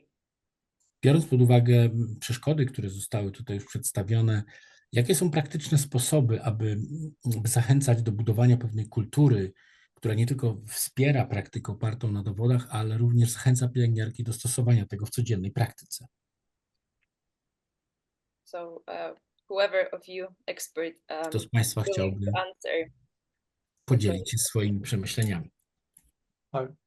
I'm happy to go first on that one. So I've only got a couple of points. I think a lot of this was dealt with by Sabina in her kilka kwestii to już tutaj mówiła pani profesor de Guest. And in her answer to the last question. Mam odpowiedź na to ostatnie pytanie. But I had two thoughts. One is that it won't happen by accident. Evidence-based practice needs to be visible, talked about. It needs to be a sort of live issue in clinical areas. Pierwsza myśl, jaką mam, to taką, że praktyka oparta na dowodach mogłaby się przypadkiem okazać istotną kwestią w praktyce klinicznej. And I think the example I gave of the Sheffield Hospitals Trust, I think that was it's a prime example of how to do it, to have enthusiasts. Ten przykład, który podałam ze szpitala w Sheffield, jest dobrym przykładem pokazującym właśnie ten entuzjazm, który jest wymagany. And I also forgot to add when I spoke about that they have strong collaborations with nursing academics, which is also very important, and Sabina mentioned that. I zapomniałem tutaj, mówiąc o tym, wspomnieć o ścisłej współpracy z pielęgniarkami ze środowiska uniwersyteckiego, co tutaj, tak jak już wspomniała pani profesor de Guest, jest niezwykle ważnym aspektem. Yeah. So that was one point. I think drugi? My second point would be that nurses need to be able to find evidence-based practice very easily. Że pielęgniarki powinny mieć bardzo łatwy dostęp do tych praktyk opartych na dowodach. And Sabina made reference to this in her lecture. I think that artificial intelligence tools available to nurses which are trained properly and however they're trained and available within the hospitals, I think are one excellent way to do that. I myślę sobie, że na przykład sztuczna inteligencja mogła być dostępnym narzędziem, które mogłoby w szpitalach bardzo ułatwić działania w tym obszarze. Yeah. I'm an avid user of ChatGPT and other AI platforms, so I'm beginning to realize just how good they are if they're used properly, and people need to learn how to use them properly. Jestem nowym użytkownikiem czatu GPT i widzę, że to odpowiednio użytkowane i w odpowiedni sposób może być rzeczywiście bardzo pomocnym narzędziem. Those were my 2 points. To moje dwie uwagi. Maybe especially for bringing up the artificial intelligence tools. And I also saw that Professor Dobrowolska want to add some. Yes, I would like to only mention, and it was also, I think, highlighted in some points of during our meeting, that to create this culture of evidence usage in clinical practice, the role of leaders, it is really, really important. So, Chciałem podkreślić tylko kwestie, które już zostały podniesione w trakcie naszej dyskusji, niezwykle ważną rolę liderów w budowaniu tej kultury, która sprzyja stosowaniu czy praktykowaniu opartym na dowodach. yes, so probably, I'm sure this is not probably, we need to invest and educate in aware leaders because on their shoulders it is this kind of responsibility to change clinical environment. So there is a Jestem pewna, że powinniśmy inwestować i rozwijać takich liderów, bo to właśnie na ich barkach spoczywa odpowiedzialność za budowanie tej kultury dotyczącej praktyki opartej na faktach, na dowodach. Yes, yes. So during the postgraduate education, which we have in Poland from 2003, there is the whole module with the evidence-based nursing practice. W ramach edukacji podyplomowej, którą mamy od 2003 roku, jest bardzo duży moduł przewidziany, który właśnie dotyczy praktyki pielęgniarskiej opartej na dowodach. And many nurses, of course, participating in this education, those working at the bedside and also those who are leading hospital wards and also home care or primary health care. I w tym programie uczestniczy wiele pielęgniarek, zarówno tych, które pracują bezpośrednio przy łóżku pacjenta, jak i tych, które prowadzą, są odpowiedzialne za oddziały, pielęgniarki oddziałowe, jak i pielęgniarki, które działają w warunkach opieki domowej. Yes, so we believe that if this module, this part of education, postgraduate education, is well provided, showing a real example and the procedure, how to use evidence, how to apprise evidence, how to search for evidence. Uważamy, że jest to bardzo dobrze przygotowany moduł, bo on pokazuje w takiej praktycznej perspektywie, w jaki sposób stosować praktyki oparte na dowodach, w jaki sposób je oceniać, w jaki sposób je mierzyć. Yes, so the only issue is well prepared teaching staff. Jedyną kwestią to jest dobre przygotowanie kadry nauczającej. Yes, thank you. Dziękuję. Thank you very much. My next question is connected to your answer, I think, and also those things also appeared in presentations. So how can healthcare leaders and educators work together to ensure that principles of evidence-based practice are not only taught but actively integrated into clinical routines? Tak, moje drugie pytanie już też dotyczy kwestii, które już też były poruszane, ale chciałabym zapytać, w jaki sposób liderzy i osoby nauczające, edukatorzy mogą współpracować, aby zapewnić, że zasady praktyki opartej na dowodach to nie jest tylko kwestia edukacji, to nie jest tylko przedmiot nauczania, ale są one aktywnie włączane w praktykę kliniczną. I'm happy again to jump in first in the order in which we were. Chętnie znowu odpowiem pierwszy na to pytanie. I think that educators should find out what's happening in practice, particularly where students are going to go. Jestem przekonany, że edukatorzy powinni mieć dobre rozeznanie w tym, co dzieje się w praktyce. And we should be teaching that practice. And I think Sabina referred to working in partnership with education and practice. So I think that's essential. I nauczanie powinno mieć wymiar praktyczny, co już pani profesor de Geest podkreślała, tą współpracę między środowiskiem naukowym i środowiskiem działającym w praktyce klinicznej. There's nothing worse than the following thing happening, which happened to me frequently as a student. Nie ma nic gorszego niż robienie czegoś, z czym miałem do czynienia jako student. You're taught something in the School of Nursing and then you turn up in clinical practice and they say, well, we don't really do that there.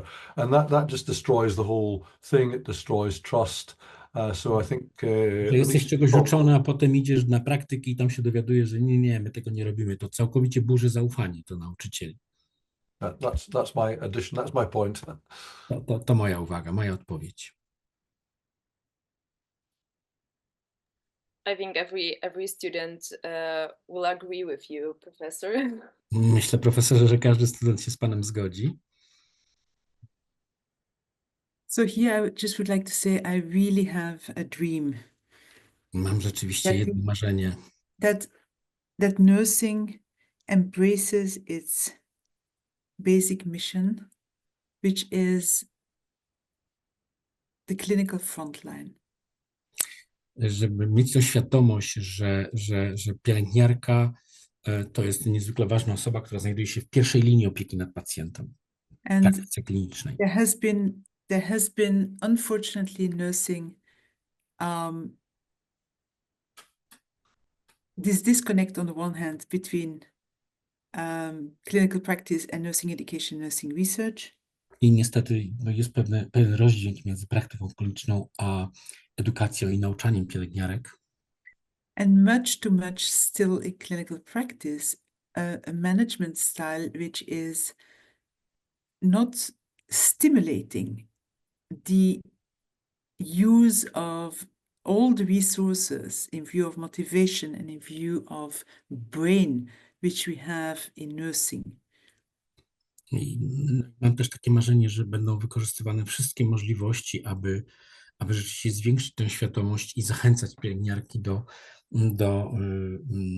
uwzględnienia tych aspektów związanych z praktyką opartą na dowodach. So having truly an environment where it's celebrated that people think and people take initiative and people take a specific risk. Mając Tremendously takie środowisko, które rzeczywiście docenia to, że ludzie podejmują inicjatywę, że ludzie biorą na siebie pewne ryzyko, że ludzie są aktywni. Yeah. So socialization, the professional socialization of nursing has not been very conducive in a lot of countries to stimulate them to really be innovators. I to miejsce zawodu pielęgniarskiego społeczeństwa w wielu krajach nie zostało odpowiednio wykorzystane, żeby zauważyć, że to są rzeczywiście osoby, że to są innowatorzy, innowatorki. So I'm coming back to what I said before, creating these innovative environments where I you wracam have do tego, co już powiedziałam, że kreowanie tego środowiska innowacyjnego with continuous interaction between education, research and practice. z ciągłą interakcją między edukacją, badaniami i praktyką. Which, by the way, is an innovation strategy in itself, as has been shown in a number of publications. I to jest swoją drogą bardzo innowacyjna strategia, co wykazano w wielu publikacjach. It might lead that nursing is much more able to have this impact that it can have as the largest group of healthcare workers I to sprawi, że pielęgniarki będą miały rzeczywiście dużo większy wpływ jako duża grupa zawodowa włączona w opiekę nad pacjentami w system opieki zdrowotnej. And I would like to congratulate the organizers of this symposium. Chciałbym pogratulować organizatorom tego sympozjum. Because bringing awareness, starting the discussion, moving forward. Podniesienie świadomości, rozpoczęcie dyskusji, sprawienie, że rzeczy zaczynają się dziać. So it should be actionable. So what is each of you? What is the next step you will take? I to jest rzeczywiście coś aktywnego, to co każdy z nas tutaj będzie robił dalej w przyszłości. Wherever you are, whatever you do at this moment in time. Gdziekolwiek jesteście i cokolwiek robicie w tym czasie obecnie. It's truly every action will contribute to każde działanie przyczyni się do creating this impact. Do tworzenia tego wpływu pielęgniarek na praktykę. Thanks so much. Bardzo dziękuję. Thank you very much. I think not only me can share this dream with you, Professor. To nie tylko pani marzenie, również moje. Okay, and now we have few minutes for questions from participants. Mamy kilka minut na pytania od uczestników naszego spotkania. I know that some questions are are already answered in the chat. So thank you, Professor De Guest and Professor Watson, for your answers there. Niektóre pytania już, na niektóre pytania już profesorowie Watson i De Guest udzielili odpowiedzi. Dziękuję. First question I want to bring up from participant is it's in the context of some time and resources limitations.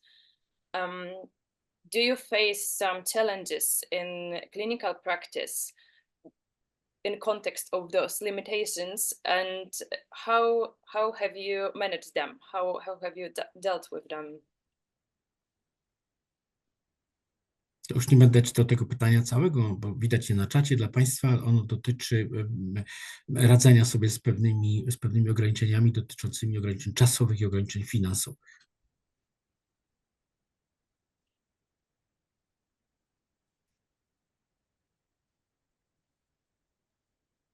Probably it will be difficult to answer like directly. As I mentioned, currently I'm engaged in research, and my work as a nurse was several years ago. And it was Trudno odpowiedzieć mostly tak bezpośrednio na to pytanie, co wynika też z mojej tej praktyki zawodowej, jak i z publikacji. And it was mostly work with patients in long-term nursing at homes. However, probably I can bring again the issue of leadership here. Mogę tutaj przytoczyć po raz kolejny przykład pewnego przewodnictwa, leadershipu w tym obszarze. That to deal with the problem of time pressure and shortage of nurses. Tu radzenia sobie z problemem presji czasowej i braku pielęgniarek. The good leadership and style of managing the tasks would be very helpful, which research outcomes says. Przydatne w poprawie wyników byłoby określenie dobrego stylu przywództwa, które pomagałoby odpowiednie zarządzanie zadaniami.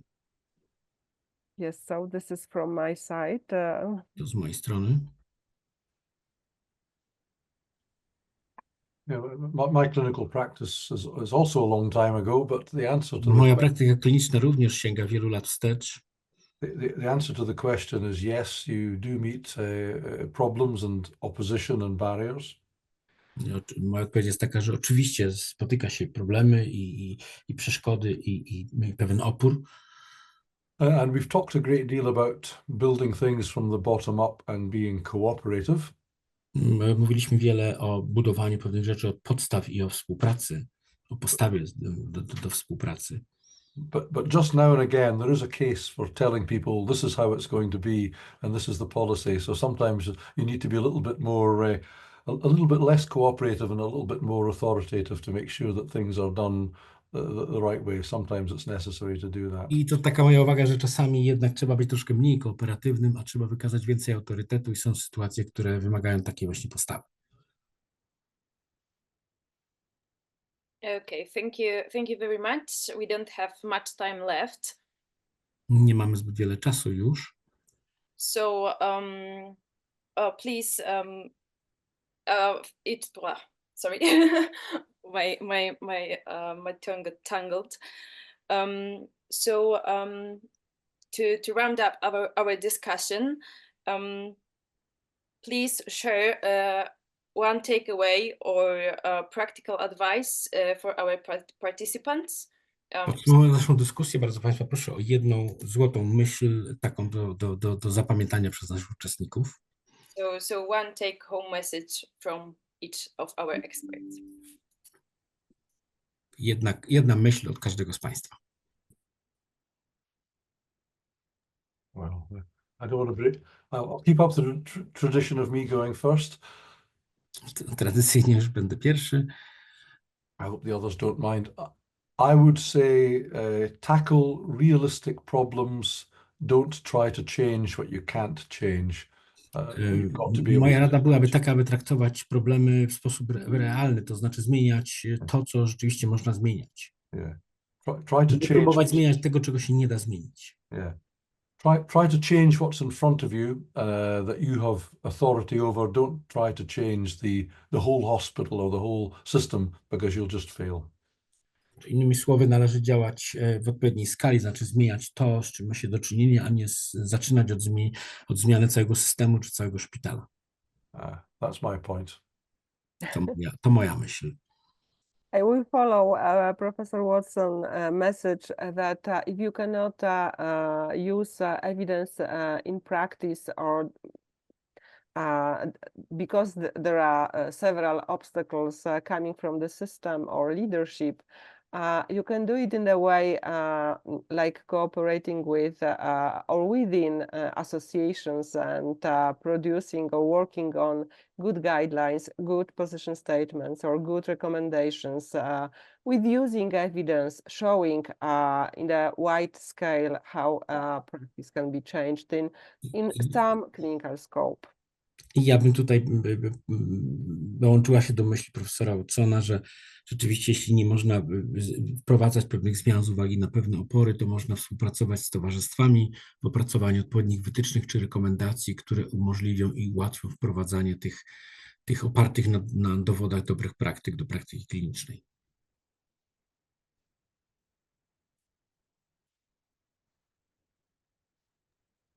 Okay. Follow the cue. Actually, I would just say to participants to be open for changes. Yes, to be open, listen, and look for the enthusiastic people around you. Podkreśliłabym otwartość na zmiany, podkreśliłabym zdolność do słuchania i poszukiwania osób z nastawieniem entuzjastycznym do zmian. Hopefully it will be the leader of the unit, but if not the leader, maybe just colleague. It will be easier to introduce some changes. Najlepiej, żeby to byli szefowie działów, ale jeśli to niemożliwe, to może to być kolega, który pomoże w wprowadzaniu odpowiednich zmian.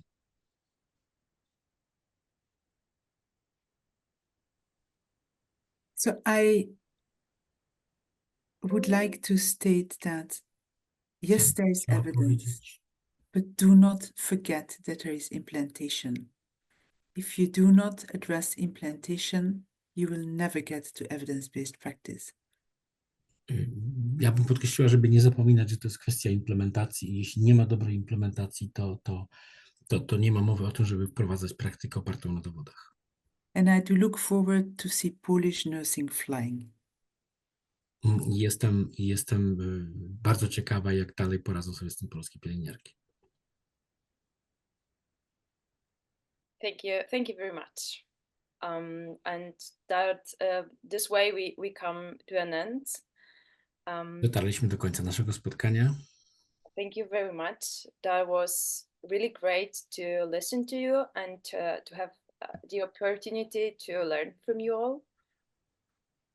To było rzeczywiście znakomitym doświadczeniem słuchać Państwa i uczyć się od Was. And I think also that Professor Serafin has some closing quotes. I tutaj jeszcze pani profesor Serafin podzieli się z nami końcowymi wnioskami. Podsumuję tę dyskusję. Thank you very much. And it has been a great pleasure to listen to all the presentations and the rich discussions today. Dziękuję bardzo. To była ogromna przyjemność słuchać prezentacji i tej dyskusji dzisiejszej. It's truly remarkable that beyond understanding the Polish perspective, we also have the opportunity to draw from international experiences. I to też było bardzo ważne, że mogliśmy wyjść poza doświadczenia polskie i posłuchać doświadczeń ekspertów z innych krajów. These exchanges of insights strengthens our ability to address challenges more effectively, I hope. Ta wymiana poglądów wzmacnia naszą pozycję i pozwala nam skuteczniej przeciwstawić się czy tym czynnikom, które które są przed nami. Mam taką nadzieję. Thank you very much for all of you for your invaluable participation and insights today. Dziękuję bardzo za udział wszystkich Państwa i za wszystkie głosy w dzisiejszej dyskusji. I think that your contributions have truly enriched our discussion, and I'm hopeful that together we can drive meaningful change and improvement in our nursing field. Państwa udział zdecydowanie wzbogacił to nasze dzisiejsze spotkanie i jestem pewna, że da to dobrą podstawę do wprowadzania zmian i dobrych praktyk w naszym codziennym działaniu. And of course, a special thank you to Aniela for her excellent leadership in guiding us through this event. Dziękuję Anieli za doskonałe prowadzenie tego spotkania. And thank you once again, and I look forward to seeing the impact of our shared commitment. Dziękuję i jestem ciekawa, jaki będzie dalszy wpływ na nasze działania tych naszych dzisiejszych tutaj ustaleń. Thank you again, Billy. It was a pleasure to connect Thank with you very all. much. Thank you. My pleasure too. Nice to meet you all. Thank you. Thank you very Nice to much. meet Thank you. you. Have a good afternoon. Thank you.